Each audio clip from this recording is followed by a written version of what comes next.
ഇന്നത്തെ രാത്രിയിലെ ദൈവവചന ധ്യാനത്തിനായിട്ട് 2 പത്രോസ് 3-ാം അധ്യായത്തിൻ്റെ 9-ാമത്തെ വാക്യം നമുക്ക് വായിക്കാം. 2 Peter chapter 3 verse 9. ചിലർ താമസമെന്ന് വിചാരിക്കുന്നത് പോലെ കർത്താവ് തൻ്റെ വാഗ്ദത്തം നിവർത്തിക്കുവാൻ താമസിക്കുന്നില്ല. ആരും നശിച്ചു പോകാതെ എല്ലാവരും മാനസാന്തരപ്പെടുവാൻ അവൻ ഇച്ഛിച്ച് നിങ്ങളോട് ദീർഘക്ഷമ കാണിക്കുന്നതേ ഉള്ളൂ. പരിശുദ്ധ പിതാവേ, അങ്ങയുടെ പുത്രൻ മുഖാന്തരം അങ്ങയുടെ സന്നിധിയിലേക്ക് വീണ്ടും അടിയങ്ങൾ അടുത്തു വരുന്നു. ഞങ്ങൾക്ക് തന്നിരിക്കുന്ന തിരുവചനത്തിനായിട്ട് സ്തോത്രം. വളരെ ആഗ്രഹത്തോടെ പ്രതീക്ഷയോടെ അങ്ങയുടെ ശബ്ദത്തിനു വേണ്ടി ഞങ്ങളെ തന്നെ താഴ്ത്തി ചെവിയോർക്കുന്ന കർത്താവേ, അവിടുന്ന് സംസാരിക്കുന്നത് പോലെ ഞങ്ങളുടെ ജീവിതത്തിൽ ഇന്നയോളം പ്രവർത്തിച്ചതുപോലെ ഇന്നത്തെ രാത്രിയിലും അങ്ങയുടെ വചന മുഖാന്തരം അങ്ങയുടെ പരിശുദ്ധാത്മാവിനാൽ ഒരു ശ്രേഷ്ഠമായ പ്രവൃത്തി ഞങ്ങളിൽ ചെയ്യണമേ. അങ്ങയുടെ നാമമഹത്വത്തിനു വേണ്ടി ജീവിപ്പാനുള്ള കൃപ അടിയങ്ങൾക്ക് തന്ന് മുന്നോട്ട് നടത്തിക്കാട്ടെ. പ്രാർത്ഥന കേട്ട കൃപയ്ക്കായി സ്തോത്രം. യേശു കർത്താവിൻ്റെ പരിശുദ്ധ നാമത്തിൽ തന്നെ ആമേൻ. എല്ലാവർക്കും കർത്താവിൻ്റെ സന്നിധി പ്രാർത്ഥനയോടെ ഇരിക്കാം. നമ്മൾ ഈ കേട്ട വചനഭാഗം കർത്താവിൻ്റെ 2ാമത്തെ വരവുമായി ബന്ധപ്പെട്ട് എഴുതിയിരിക്കുന്ന ദൈവവചനമാണെങ്കിൽ തന്നെയും ആ വചനത്തിൻ്റെ ആദ്യ ഭാഗം മാത്രമാണ് ഇന്നത്തെ രാത്രി ദൈവവചന ധ്യാനത്തിന് വേണ്ടി ഞാൻ ഒന്ന് ശ്രദ്ധിക്കുവാനായിട്ട് പോകുന്നത്. ആ വചനത്തിൻ്റെ ആദ്യ ഭാഗത്തേക്ക് നോക്കുമ്പോൾ അത് ദൈവത്തിൻ്റെ സ്വഭാവം കാണിക്കുകയാണ്. കർത്താവിൻ്റെ ഒരു സ്വഭാവത്തെക്കുറിച്ചൊരു വിശ്വസ്തതയെക്കുറിച്ച്, താൻ എന്തരുളി ചെയ്തിരിക്കുന്നുവോ അതിൽ താൻ വിശ്വസ്തനാണ് എന്നുള്ള തൻ്റെ ശ്രേഷ്ഠമേറിയ മഹത്വമേറിയ തൻ്റെ ആ സ്വഭാവത്തെക്കുറിച്ച് ഇന്ന് രാത്രികാലം കുറച്ച് സമയം നമുക്ക് ഒരുമിച്ച് ദൈവവചനത്തിൽ നിന്ന് ധ്യാനിക്കാമെന്ന് ഞാൻ ആഗ്രഹിക്കുന്നു. ആ വചനഭാഗം ഇങ്ങനെയാണ്. ആദ്യ ഭാഗം: ചിലർ താമസമെന്ന് വിചാരിക്കുന്നത് പോലെ കർത്താവ് തൻ്റെ വാഗ്ദത്തം നിവർത്തിക്കുവാൻ താമസിക്കുന്നില്ല. ചിലർ താമസം എന്ന് വിചാരിക്കുന്നത് പോലെ കർത്താവ് തൻ്റെ വാഗ്ദത്തം നിവർത്തിക്കുവാൻ താമസിക്കുന്നില്ല. ഇംഗ്ലീഷ് എഴുതിയിരിക്കുന്നു verse 9, The Lord is not slack എന്ന് പറഞ്ഞാൽ slow. The Lord is not slow concerning his promise, as some men count slackness. സഹോദരങ്ങളെ, പലപ്പോഴും നാം കർത്താവിനോട് പലതും ചോദിക്കുന്നു. കഴിഞ്ഞ നാളുകളിൽ കർത്താവ് നമ്മളോട് പലതും സംസാരിച്ചു എന്ന് വ്യക്തമായ ഉറപ്പ് നമുക്കുണ്ട്. പക്ഷേ കർത്താവ് പറഞ്ഞ കാര്യങ്ങളൊന്നും കർത്താവ് ചെയ്തില്ലല്ലോ, കർത്താവ് ചെയ്യുന്നില്ലല്ലോ എന്ന് നമ്മൾ ചിന്തിച്ചു പോയേക്കാം. എന്നാൽ ഈ വചനത്തിലേക്ക് നോക്കിക്കഴിഞ്ഞാൽ കർത്താവ് നമ്മളോട് പറഞ്ഞിരിക്കുന്ന വാഗ്ദത്തത്തെ നിവർത്തിക്കുവാൻ അവിടുന്ന് താമസിക്കുന്നില്ല എന്നാണ് പരിശുദ്ധാത്മാവ് പറഞ്ഞിരിക്കുന്നത്. പലപ്പോഴും നാം നമ്മുടെ ജീവിതത്തെ നോക്കുന്നത് നമ്മുടെ കണ്ണുകളിലൂടെയാണ്. ദൈവം നമ്മുടെ ജീവിതത്തെ എങ്ങനെ കാണുന്നു ആ രീതിയിൽ നമുക്ക് കാണുവാൻ കഴിയുന്നില്ല. കാരണം നാം ഭൗതികമായതിൽ ആശ്രയിച്ച് ഭൗതികമായ വഴികൾ അന്വേഷിക്കുമ്പോൾ ദൈവത്തെ ഭൗതികമായ വഴികളിൽ നമുക്ക് നമ്മുടെ ചിന്തകളിൽ ഒതുക്കുവാൻ തക്കവണ്ണം കഴിയുകയില്ല. കർത്താവ് അവിടുന്ന് സർവശക്തനായ ദൈവമാണ്.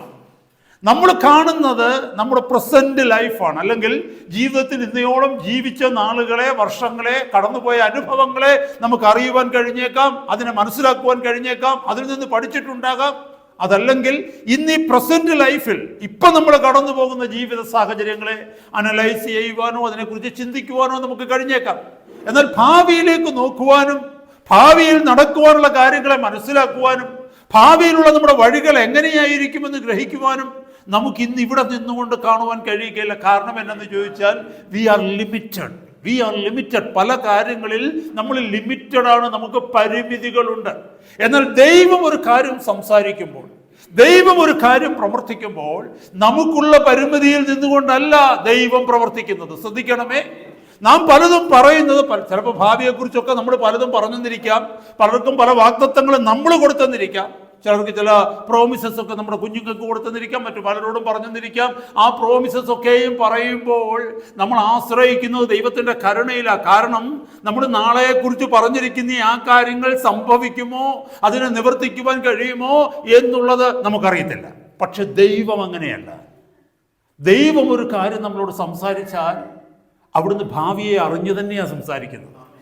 വളരെ വ്യക്തമായിട്ട് അതിനെ കണ്ടുകൊണ്ട്, കാരണം he is living in the present. അവിടുന്ന് നമ്മുടെ ജീവിതം മുഴുവനും അവിടുത്തേക്ക് വർത്തമാനകാലമാണ്. അവിടുന്ന് ഭാവിയിലല്ല ജീവിക്കുന്നത്, അവിടുന്ന് വർത്തമാനകാലത്തിൽ. He is living in the present.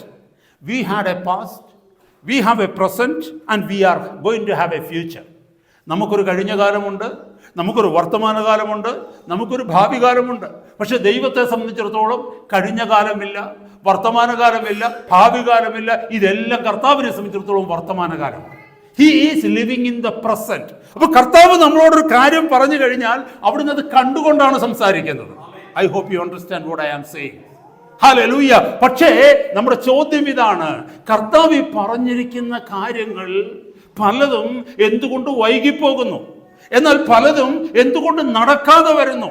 Hallelujah. അതിന്റെ അർത്ഥം കർത്താവ് പറഞ്ഞതല്ലേ? പറഞ്ഞതാണെന്ന് നമുക്ക് ഉറപ്പുണ്ട്. കർത്താവിന്റെ വാക്കുകളും വാഗ്ദത്തങ്ങളും പൂർണ്ണമായി നമ്മൾ വിശ്വസിക്കുന്നുണ്ട്. പല അനുഭവങ്ങളിലൂടെ കർത്താവ് നമ്മളോട് ഇടപെട്ടിട്ടുണ്ട്, കർത്താവ് നമ്മളോട് സംസാരിച്ചിട്ടുണ്ട്. ഇതൊക്കെയും നമ്മുടെ മുമ്പിൽ നടക്കുവാൻ പോകുന്നതാണെന്നും, ഹല്ലേലൂയ, അതിന് വ്യക്തമായ ദൈവവചനത്തിന്റെ തെളിവുകളുടെ അടിസ്ഥാനത്തിൽ ദൈവത്തിന്റെ പരിശുദ്ധാത്മാവ് നമുക്ക് വെളിപ്പെടുത്തി തന്നിട്ടുണ്ട്. പക്ഷെ അത് സംഭവിക്കാത്തതിന്റെ കാരണം എന്താണ്? ഹല്ലേലൂയ. നമ്മൾ മനസ്സിലാക്കേണ്ടത് ഇതാണ്, നമ്മൾ നമ്മുടെ ജീവിതത്തെ കാണുന്നത് നമ്മുടെ ഫിസിക്കലായിട്ടുള്ള ഐസ്, ഭൗതികമായ കണ്ണുകൾ കൊണ്ട്, ഭൗതികമായ നേത്രങ്ങൾ കൊണ്ട്, നമ്മുടെ ജീവിത അനുഭവങ്ങളെ ഗ്രഹിക്കുന്നത് ഭൗതികമായ ഇന്ദ്രിയങ്ങൾ കൊണ്ടാണ്. എന്നാൽ ഹല്ലേലൂയ, കർത്താവിൻ്റെ വഴികളെ ഗ്രഹിക്കുവാൻ നമുക്ക് കഴിയണമെങ്കിൽ ഭൗതികമായതിൽ നിന്നുകൊണ്ട് ആത്മീകമായതിനെ ഗ്രഹിക്കുവാൻ കഴിയുകയില്ല. ഭൗതികമായതിൽ നിന്നുകൊണ്ട് ആത്മീക കാര്യങ്ങളെ മനസ്സിലാക്കുവാൻ നമുക്ക് കഴിയുകയില്ല. നമ്മൾ ആത്മീക കാര്യങ്ങളെ മനസ്സിലാക്കണമെന്നുണ്ടെങ്കിൽ ആത്മീകമായിട്ട് ഇതിനെ കാണുകയും ആത്മീകമായിട്ട് ഇതിനെ ചിന്തിക്കുകയും ചെയ്യണം.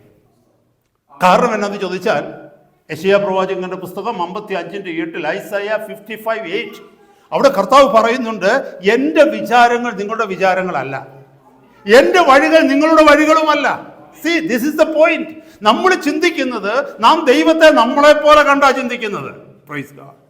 മനസ്സിലാക്കണമേ, നമ്മൾ കൂട്ടുകാർ തമ്മിൽ ചിന്തിക്കുന്നത് പോലെയാണ് ദൈവത്തെക്കുറിച്ച് ചിന്തിക്കുന്നത്. ദൈവത്തിന്റെ പദ്ധതികൾ എന്ന് പറയുന്നത് നിത്യത മുതൽ നിത്യത വരെയുള്ള പദ്ധതികളാണ്.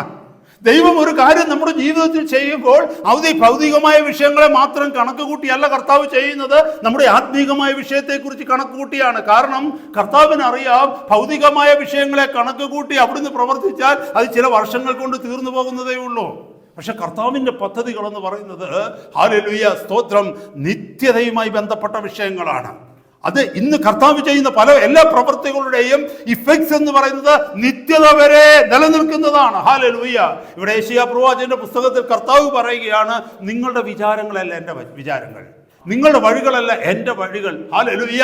ആകാശം ഭൂമിക്ക് മീതെ ഉയർന്നിരിക്കുന്നത് പോലെ എൻ്റെ വഴികൾ നിങ്ങളുടെ വഴികളിലും എൻ്റെ വിചാരങ്ങൾ നിങ്ങളുടെ വിചാരങ്ങളിലും ഉയർന്നിരിക്കുന്നു. ആകാശവും ഭൂമിയും തമ്മിലുള്ള വ്യത്യാസം ഒന്ന് ചിന്തിച്ച് നോക്കിയാൽ, അകലമൊന്ന് ചിന്തിച്ചേ, നമുക്ക് ആർക്കെങ്കിലും ഗ്രഹിക്കാൻ കഴിയുമോ? അങ്ങനെയാണെങ്കിൽ നമ്മൾ ചിന്തിക്കുന്നതും ദൈവം ചിന്തിക്കുന്നതും നമ്മളുള്ള അന്തരം അതാണെന്ന് നമ്മൾ മനസ്സിലാക്കണം. ഹല്ലേലൂയ. ദൈവം എന്നോട് പറഞ്ഞു എന്നുള്ളതല്ല വിഷയം ചിന്തിക്കേണ്ടത്. ദൈവം പറഞ്ഞതിനെ ഭൗതികമായി ഗ്രഹിക്കാതെ, ഭൗതികമായി കാണാതെ, ആത്മീക കണ്ണുകളിലൂടെ ആത്മാവിൽ അതിനെ കാണുവാനായിട്ട് കഴിയണം സഹോദരങ്ങളെ. അങ്ങനെ കാണുമ്പോഴാണ് നമ്മൾ ഒരിക്കലും നിരാശയിലേക്ക് പോകത്തില്ല. ദൈവം ആഗ്രഹിക്കുന്ന വഴികളിലൂടെ തന്നെ കടന്നു ചെന്ന് ദൈവം നമ്മളോട് വാഗ്ദത്തം ചെയ്തതിനെ പ്രാപിക്കുവാനായിട്ട് കഴിയും. എപ്പോഴും മനസ്സിലാക്കണമേ, ഭൗതിക വാഗ്ദത്തങ്ങളുണ്ട്, ആത്മീക വാഗ്ദത്തങ്ങളുണ്ട്. എന്താണ് ദൈവം തന്നിരിക്കുന്ന ഭൗതിക വാഗ്ദത്തങ്ങൾ എന്ന് ചോദിച്ചാൽ, ഭൗതികമായ നമ്മുടെ ജീവിതത്തിലേക്ക് താൻ വാഗ്ദത്തം ചെയ്തിരിക്കുന്നതാണ് തന്റെ ഭൗതികമായ വാഗ്ദത്തങ്ങൾ. എന്താണ് ആത്മീക വാഗ്ദത്തങ്ങൾ എന്ന് ചോദിച്ചാൽ, നമ്മുടെ ആത്മീക ജീവിതത്തിന് വേണ്ടി, നമ്മുടെ ആത്മാവിന്റെ ഹല്ലേലൂയ ആവശ്യങ്ങൾക്ക് വേണ്ടി ദൈവം തന്നിരിക്കുന്ന വാഗ്ദത്തങ്ങളാണ് ആത്മീക വാഗ്ദത്തങ്ങൾ. ഫിസിക്കൽ അല്ലെങ്കിൽ material promises and spiritual promises. Hallelujah. നമ്മളത് മനസ്സിലാക്കേണ്ടതായിട്ടുണ്ട്. ഒന്ന് ചിന്തിച്ചു നോക്കിയ സഹോദരങ്ങളെ, നമ്മളെ സംബന്ധിച്ചിടത്തോളം പലപ്പോഴും നമ്മുടെ പ്രസംഗത്തിൽ കാണുന്നത് പല എക്സ്ട്രീംസ് ഉണ്ട്. ഒരു എക്സ്ട്രീം, ഒരു വഴി എന്ന് പറഞ്ഞു കഴിഞ്ഞാൽ നമ്മൾ കർത്താവിൻ്റെ കൽപ്പനകളെക്കുറിച്ച് മാത്രം ധ്യാനിക്കും, കൽപ്പനകളെക്കുറിച്ച് മാത്രം പ്രസംഗിക്കും, കൽപ്പനകളിൽ മാത്രം ശ്രദ്ധിച്ച് ഒരുപാടങ്ങ് സീരിയസ് ആകും. കർത്താവിന്റെ കൽപ്പനകളെ കുറിച്ച് മാത്രം കാണുന്ന ഒരു വ്യക്തി എന്ന് പറഞ്ഞു കഴിഞ്ഞാൽ ഒരു വലിയൊരു എന്താ പറയുന്നത്, ഒരു വലിയ ഭാരം കൊണ്ട് തലയിൽ വെച്ചുകൊണ്ട് നടക്കുന്ന രീതിയിലാണ് നടക്കുന്നത്.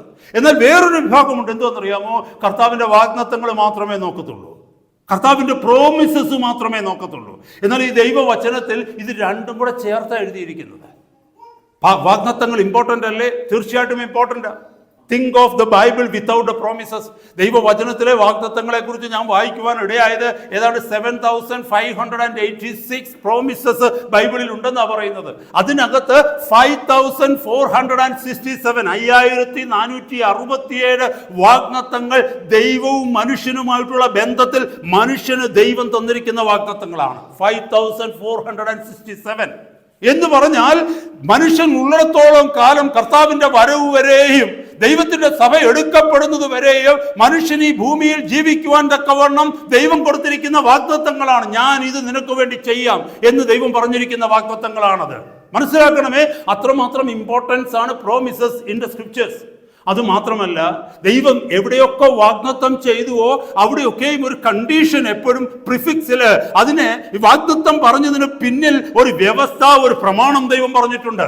ദൈവം പ്രമാണം പറയാതെ ഒരു വാഗ്ദത്തങ്ങളും കൊടുത്തിട്ടില്ല. There is no promise in the scriptures without a condition. Hallelujah.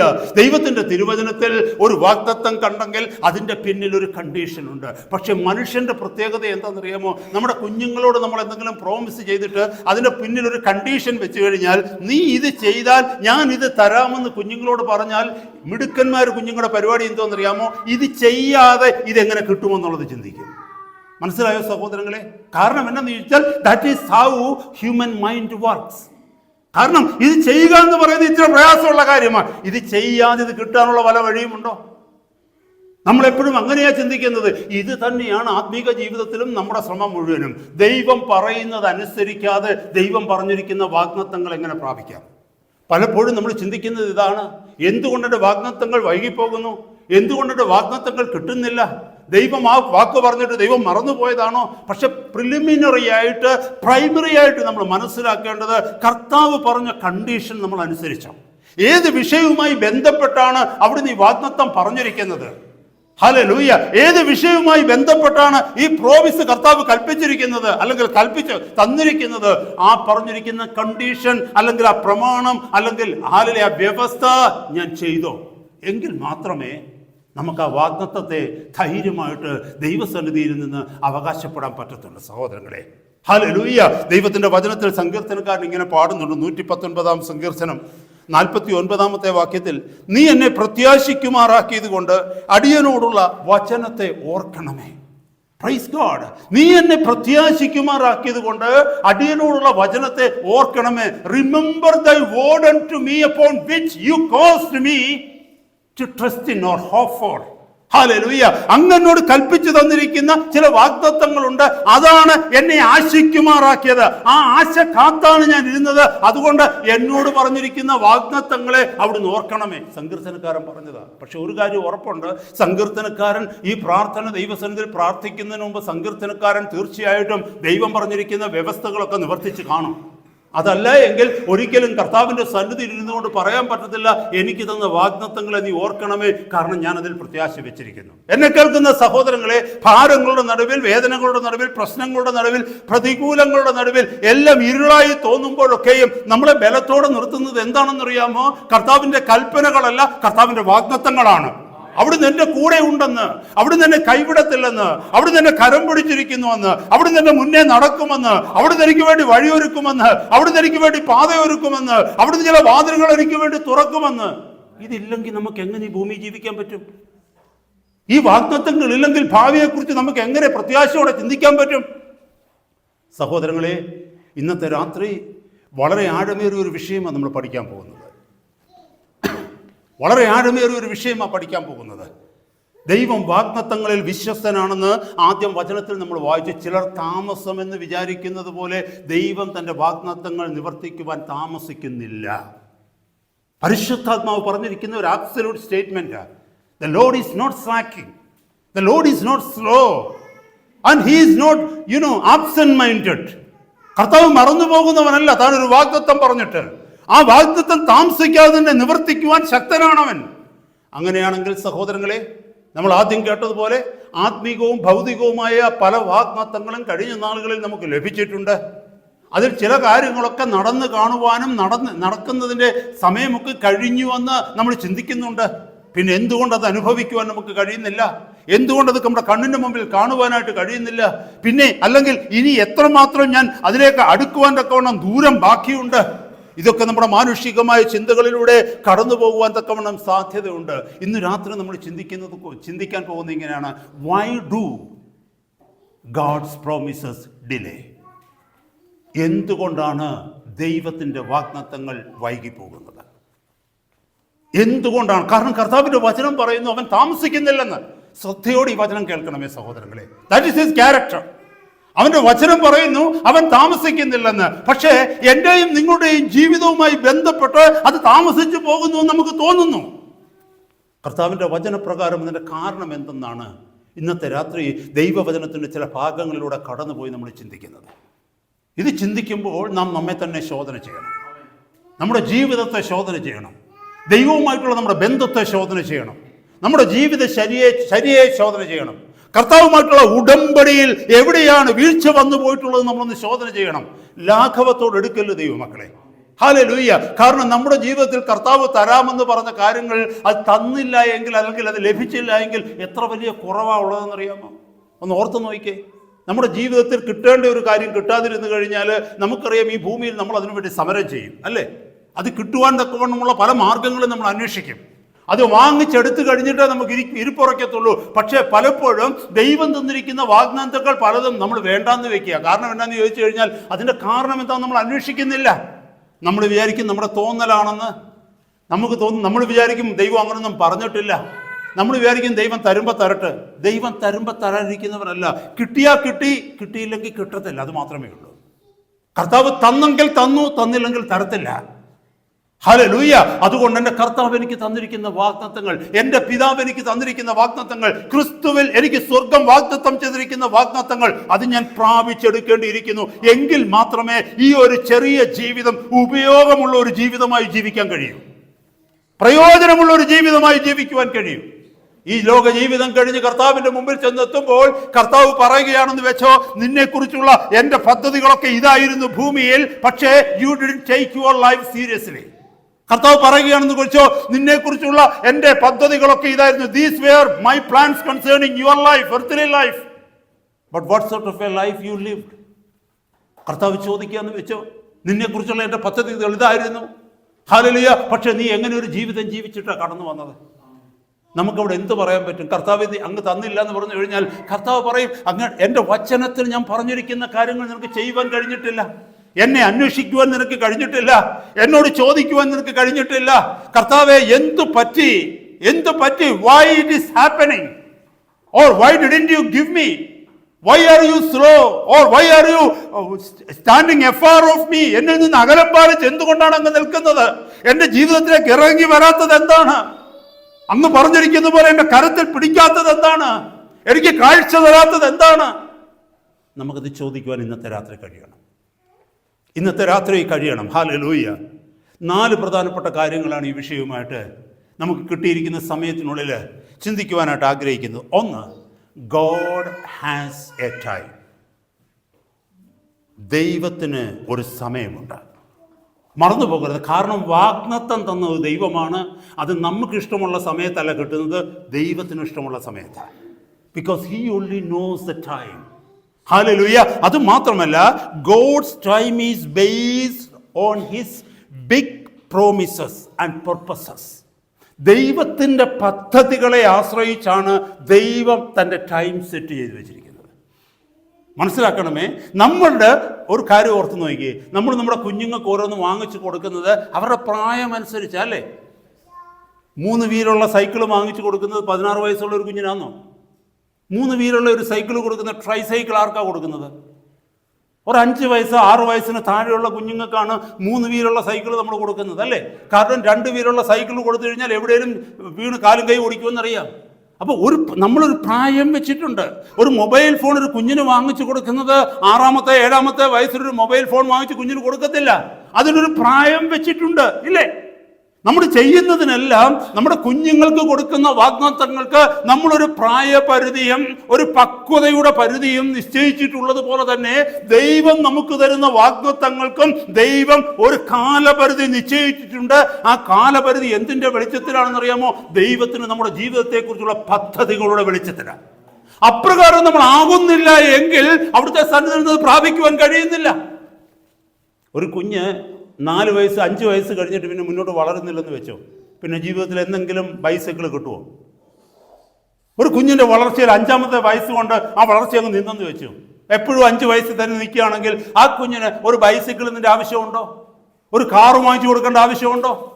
ഒരു ഈ പറഞ്ഞതിനോട്ടൊരു ഫോൺ വാങ്ങിച്ചു കൊടുക്കേണ്ട ആവശ്യമുണ്ടോ? യൂണിവേഴ്സിറ്റി കൊണ്ട് ചേർക്കേണ്ട ആവശ്യമുണ്ടോ? ഇല്ല. അത് ഓരോ വളർച്ചയുടെ കാലഘട്ടം കഴിയുമ്പോഴും അതിൻ്റെ പക്വതയുടെ കാലഘട്ടം കഴിയുമ്പോൾ അതിൻ്റെ വളർച്ച നോക്കി അതിൻ്റെ പക്വത നോക്കി നാം അതിന് വാഗ്ദത്തം ചെയ്തിരിക്കുന്ന അല്ലെങ്കിൽ ആ കുഞ്ഞിനെ കരുതുവാൻ തക്കവണ്ണം നമ്മൾ കൊടുത്തുകൊണ്ടിരിക്കുന്നത് പോലെ ദൈവത്തിന് തൻ്റെ പദ്ധതി പ്രകാരം നമ്മൾ ആകുന്നതനുസരിച്ചാണ് ദൈവം തൻ്റെ വാഗ്ദത്തങ്ങൾ ഓരോന്നോരോന്നായി അതാത് സ്റ്റെപ്പുകളിൽ നമുക്ക് റിലീസ് ചെയ്ത് തരുന്നത്. മനസ്സിലാക്കണം ഇന്നത്തെ രാത്രി. God does not want to fix our physical problems and leave our spiritual problems a mess. നമ്മൾ പലപ്പോഴും ആഗ്രഹിക്കുന്ന ഇതാ, കർത്താവ് നമ്മുടെ ഭൗതിക വിഷയങ്ങളുടെ വാഗ്ദത്തങ്ങൾ അങ്ങ് നിവർത്തിക്കട്ടെ, ആത്മീയ വിഷയങ്ങളെക്കുറിച്ച് തൽക്കാലം നോക്കണ്ടെന്ന്. പക്ഷേ ദൈവം അങ്ങനെയല്ല. നമ്മുടെ ആത്മീക വിഷയങ്ങളെ മെസ്സാക്കിയിട്ടിട്ട് നമ്മുടെ ഭൗതിക വിഷയങ്ങൾ സോർട്ട് ഔട്ട് ചെയ്യുന്ന ദൈവമല്ല ദൈവം. ആദ്യം പറഞ്ഞതുപോലെ അവിടത്തേക്ക് നമ്മുടെ ഭൗതിക വിഷയങ്ങളാണ് ഏറ്റവും പ്രശ്നമായിട്ടും പ്രധാനമായിട്ടുമുള്ളത്. ആത്മീക വിഷയങ്ങളാണ് ഏറ്റവും പ്രധാനമായിട്ടുള്ളത്, ഭൗതിക വിഷയങ്ങളല്ല. കാരണം എന്തെന്ന് ചോദിച്ചാൽ നാം നമ്മെ കാണുന്ന ഒരു ഭൗതിക ജീവിയായിട്ടാണ്, എന്നാൽ ദൈവം നമ്മളെ കാണുന്ന ഒരു ആത്മീക ജീവിയായിട്ടാണ്. God is seeing us as a spiritual being because our spirit is more important to God. But to us our spirit is not important, our body is important. നമുക്ക് ഏറ്റവും പ്രധാനമുള്ളത് എന്താണെന്നറിയാമോ? നമ്മുടെ ശരീരമാണ് നമുക്ക് പ്രധാനം, അല്ലേ? ദൈവത്തിന് പ്രധാനം നമ്മുടെ ശരീരമല്ല, ദൈവത്തിന് പ്രധാനം നമ്മുടെ ആത്മാവാണ്. ഈ ആത്മാവിനെ സൂക്ഷിക്കുവാൻ തക്കവണ്ണം ദൈവം തന്നിരിക്കുന്ന ഒരു ചട്ട മാത്രമാണ്, ഒരു കവർ മാത്രമാണ് നമ്മുടെ ശരീരം. ഹല്ലേലൂയ. അതുകൊണ്ട് അപ്പോസ്തലൻ പറഞ്ഞത് ഈ ആത്യന്തിക നിക്ഷേപം നമുക്ക് കിട്ടിയിരിക്കുന്നത് മൺകൂടാരത്തിലാണെന്ന്, എർത്തേൺ വെസലിലാണെന്നാണ് പറഞ്ഞിരിക്കുന്നത്. ഹല്ലേലൂയ. കൂടാരമാകുന്ന ഭൗമിക ഭവനമെന്നാണ് ഇതിനെക്കുറിച്ച് പറഞ്ഞിരിക്കുന്നത്. ആത്മാവിനാണ് അവന് പ്രാധാന്യം കൊടുക്കുന്നത്. അപ്പോൾ ദൈവം ഒരു വാഗ്ദത്തം എനിക്ക് തന്നിരിക്കുന്നെങ്കിൽ എൻ്റെ ആത്മീക ജീവിതത്തിലേക്ക് അവിടെ നിന്ന് നോക്കിയാണ്. ഞാൻ ദൈവ പൈതലായതുകൊണ്ട്, ദൈവമക്കൾക്ക് മാത്രമല്ലേ ദൈവിക വാഗ്ദത്തങ്ങളുള്ളൂ. ഹല്ലേലൂയ. ലോകത്തിന് ദൈവം ഒത്തിരി നന്മകൾ ചെയ്യുന്നുണ്ട്, അത് വാഗ്ദത്തങ്ങളല്ല, അത് നീതിയുള്ളവനായതുകൊണ്ടാണ്. മത്തായിയുടെ സുവിശേഷം 5-ാം അധ്യായത്തിന്റെ 45-ാമത്തെ വാക്യമൊക്കെ നമുക്ക് കാണാൻ പാടമാണ്, അല്ലേ? ദുഷ്ടന്മാരുടെ മേലും നല്ലവരുടെ മേലും തൻ്റെ സൂര്യനെ ഉദിപ്പിക്കുന്നതും നീതിമാന്മാരുടെ മേലും നീതികെട്ടവരുടെ മേലും തൻ്റെ മഴയെ അയക്കുന്നതും ദൈവത്തിൻ്റെ നന്മയാണ്. കാരണം ഈ ലോകത്തിൽ മനുഷ്യൻ ദൈവത്തിൻ്റെ സൃഷ്ടിയായതുകൊണ്ട് സൃഷ്ടിതാവായ ദൈവം ആ സൃഷ്ടിയുടെ നിലനിൽപ്പിന് വേണ്ടി എല്ലാം കൊടുക്കുന്നു. I am not talking about that. അതല്ല പ്രോമിസസ്, അതല്ല വാഗ്ദത്തങ്ങൾ. വാഗ്ദത്തം ആരെന്ന് ചോദിച്ചാൽ ഒരപ്പൻ മകന് കൊടുക്കുന്നത്, ഒരമ്മ മകൾക്ക് കൊടുക്കുന്നത്, അതാണ് വാഗ്ദത്തം. ഞാൻ ഇത് നിനക്ക് വേണ്ടി ചെയ്യാം, കാരണം ഞാനും നീയും തമ്മിലുള്ള ബന്ധം ഇതാണ്. ദൈവം നമുക്ക് തന്നിരിക്കുന്ന വാഗ്ദത്തങ്ങളെ കുറിച്ചാണ് പറയുന്നത്. ഒരു ദൈവ പൈതലിന്റെ ജീവിതത്തിൽ ദൈവം വാഗ്ദത്തങ്ങൾ നിറവേറ്റുന്നതിന് മുമ്പ് അവന്റെ ആത്മീക ജീവിതത്തിലേക്ക്, അവളുടെ ആത്മീക ജീവിതത്തിലേക്ക് നോക്കും. അവന്റെ ആത്മീക ജീവിതത്തെ, അവളുടെ ആത്മീക ജീവിതത്തെ എങ്ങനെയെങ്കിലും വിട്ടിട്ട് അവളുടെ ഭൗതികമായ ജീവിതത്തെ സോർട്ട് ഔട്ട് ചെയ്യുവാനല്ല ദൈവം ആഗ്രഹിക്കുന്നത്. പക്ഷെ നമ്മൾ പലപ്പോഴും അത് ആഗ്രഹിക്കുന്നത്. നമ്മൾ പലപ്പോഴും കർത്താവിനോട് ചോദിക്കുന്നു, കർത്താവേ എന്നോടുള്ള വാഗ്ദത്തങ്ങൾ എന്താ നിറവേറ്റാത്തതെന്ന് ചോദിക്കുമ്പോൾ നമ്മൾ നമ്മുടെ ആത്മീക ജീവിതത്തെ നോക്കുന്നില്ല. ഹല്ലേലൂയ. ആത്മീക ജീവിതത്തിൽ നമ്മൾ എങ്ങനെയായി തീർന്നു? മുമ്പേ പറഞ്ഞതുപോലെ ആ കർത്താവ് ആഗ്രഹിക്കുന്ന പ്രകാരം പക്വത പ്രാപിക്കുന്നുണ്ടോ, വളർച്ച പ്രാപിക്കുന്നുണ്ടോ? ഹല്ലേലൂയ. കർത്താവിനെ വിളിച്ച വിളിയിൽ ഞാൻ മൂവപ്പ് ചെയ്യുന്നുണ്ടോ, അല്ലെങ്കിൽ ഉയരുന്നുണ്ടോ? അത് നമ്മൾ നോക്കുന്നില്ല. കർത്താവ് പറയേ, നിനക്കതിനെ കൊണ്ട് ആവശ്യമില്ല, കാരണം നിനക്കതുകൊണ്ട് പ്രയോജനമില്ല. നമ്മുടെ മുമ്പേ പറഞ്ഞതുപോലെ വീണ്ടും വീണ്ടും ഞാൻ ആവർത്തിക്കുകയല്ല, എങ്കിലും ഞാനൊന്ന് പറയുക. നമ്മുടെ കുഞ്ഞുങ്ങൾ പലതും വന്ന് ചോദിക്കുമ്പോൾ നമ്മൾ പറയും, മോനെ നീ ആ പ്രായം എത്തിയിട്ടില്ല, പറയത്തില്ലേ?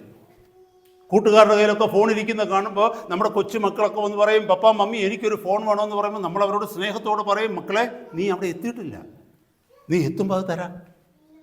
ഞാൻ പറയുന്നത് മനസ്സിലാവുന്നുണ്ടോ സഹോദരങ്ങളെ? പക്ഷെ ദൈവം ഇത് പറയുന്നത് കേൾക്കാൻ നമുക്ക് പലർക്കും അറിയത്തില്ല. ദൈവശബ്ദം മനസ്സിലാക്കുവാൻ നമുക്ക് കഴിയുന്നില്ല. കാരണം മുമ്പേ പറഞ്ഞതുപോലെ വി ആർ എർത്തലി സെൻറ്റേഡ്. നമ്മൾ നമ്മുടെ ഭൗതികമായ ഇന്ദ്രിയങ്ങൾ കൊണ്ടും ഭൗതികമായ നേത്രങ്ങൾ കൊണ്ടും ഭൗതികമായ ശ്രവണേന്ദ്രിയങ്ങൾ അല്ലെങ്കിൽ ചെവികൾ കൊണ്ടുമാണ് ഇതിനെ കണ്ടുകൊണ്ടിരിക്കുന്നത്. നമുക്ക് ആത്മീകമായിട്ടുള്ള ഒരു ഗ്രഹണശക്തിയില്ല. ഞാൻ വേഗം മുന്നോട്ട് പോകട്ടെ. Every single person who had received a promise had to walk through a time of season until they received its fulfillment. Every man, ദൈവവചനത്തിലേക്ക് നോക്കിയോ, ആർക്കൊക്കെ ദൈവത്തിൽ നിന്ന് വാഗ്ദത്തങ്ങൾ കിട്ടിയോ അവരൊക്കെ എ സീസൺ ഓഫ് ലൈഫ്, ജീവിതത്തിന്റെ ഒരു സമയത്തിലൂടെ ഒരു പ്രത്യേക കാലഘട്ടത്തിലൂടെ അവർ കടന്നു പോകേണ്ടി വന്നു. അവർക്ക് ലഭിച്ചിരിക്കുന്ന വാഗ്ദത്തങ്ങളുടെ പൂർത്തീകരണം പ്രാപിക്കുവാൻ തക്കവണ്ണം. ഈസി ആയിട്ട് ആർക്കും കിട്ടിയിട്ടില്ല.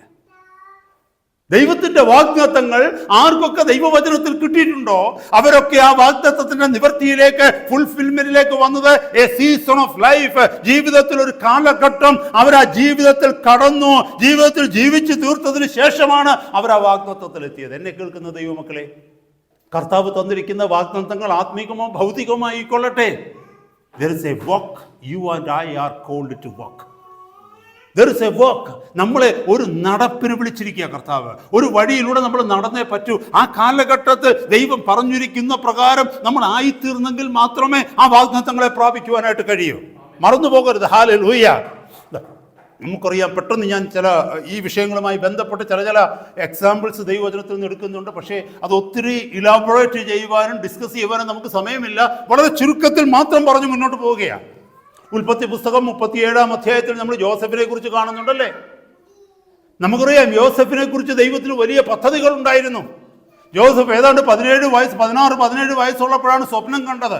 താൻ കണ്ട സ്വപ്നം എന്താണെന്ന് നമുക്ക് എല്ലാവർക്കും you know the dream Joseph had when he was in his probably late teens.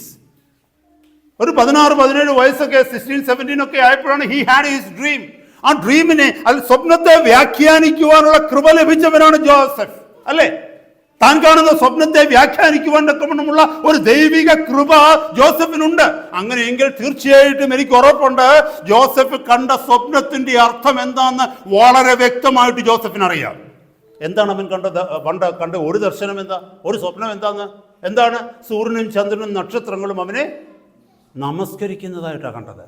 അപ്പോൾ മനസ്സിലായി, അപ്പനായിരിക്കുന്ന ഇസ്രായേൽ യാക്കോബ് അവനോട് ചോദിക്കുന്നുണ്ട്, അതിൻ്റെ അർത്ഥം നിന്റെ അപ്പനായ ഞാനും നിന്റെ അമ്മയും നിന്റെ സഹോദരങ്ങളും നിന്നെ വന്ദിക്കണമെന്നാണോ, നിന്നെ വീണ് നമസ്കരിക്കണമെന്നാണോ നീ ചോദിക്കുന്നത്? നോക്കിക്കേ, അപ്പന് പോലും ആ സ്വപ്നത്തിന്റെ അർത്ഥം മനസ്സിലായെങ്കിൽ സ്വപ്നം കണ്ട ദൈവ കൃപയുള്ള സ്വപ്നത്തെ വ്യാഖ്യാനിക്കുവാൻ തക്കവണ്ണം കൃപാവരം ലഭിച്ചിരിക്കുന്ന ജോസഫിന് അത് എത്രമാത്രം മനസ്സിലാകും? പിന്നെ കറ്റകളെ കുറിച്ചുള്ള സ്വപ്നം കണ്ടു, അവിടെയും ഇതേ അർത്ഥം തന്നെയാണ് മനസ്സിലാക്കുന്നത്. അപ്പോൾ ആ പ്രായത്തിൽ ജോസഫിനറിയാം he was going to be a ruler one day. Every single person in that land will bow before him.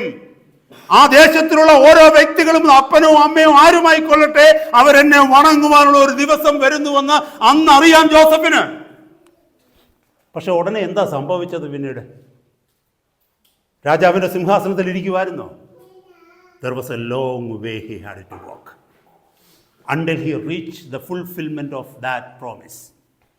ആ വാഗ്ദത്തത്തിന്റെ നിവൃത്തിയിലേക്ക് ജോസഫ് എത്തുവാൻ തക്കവണ്ണം ഒരു വലിയ വഴിയുടെ യാത്രയുണ്ടായിരുന്നു.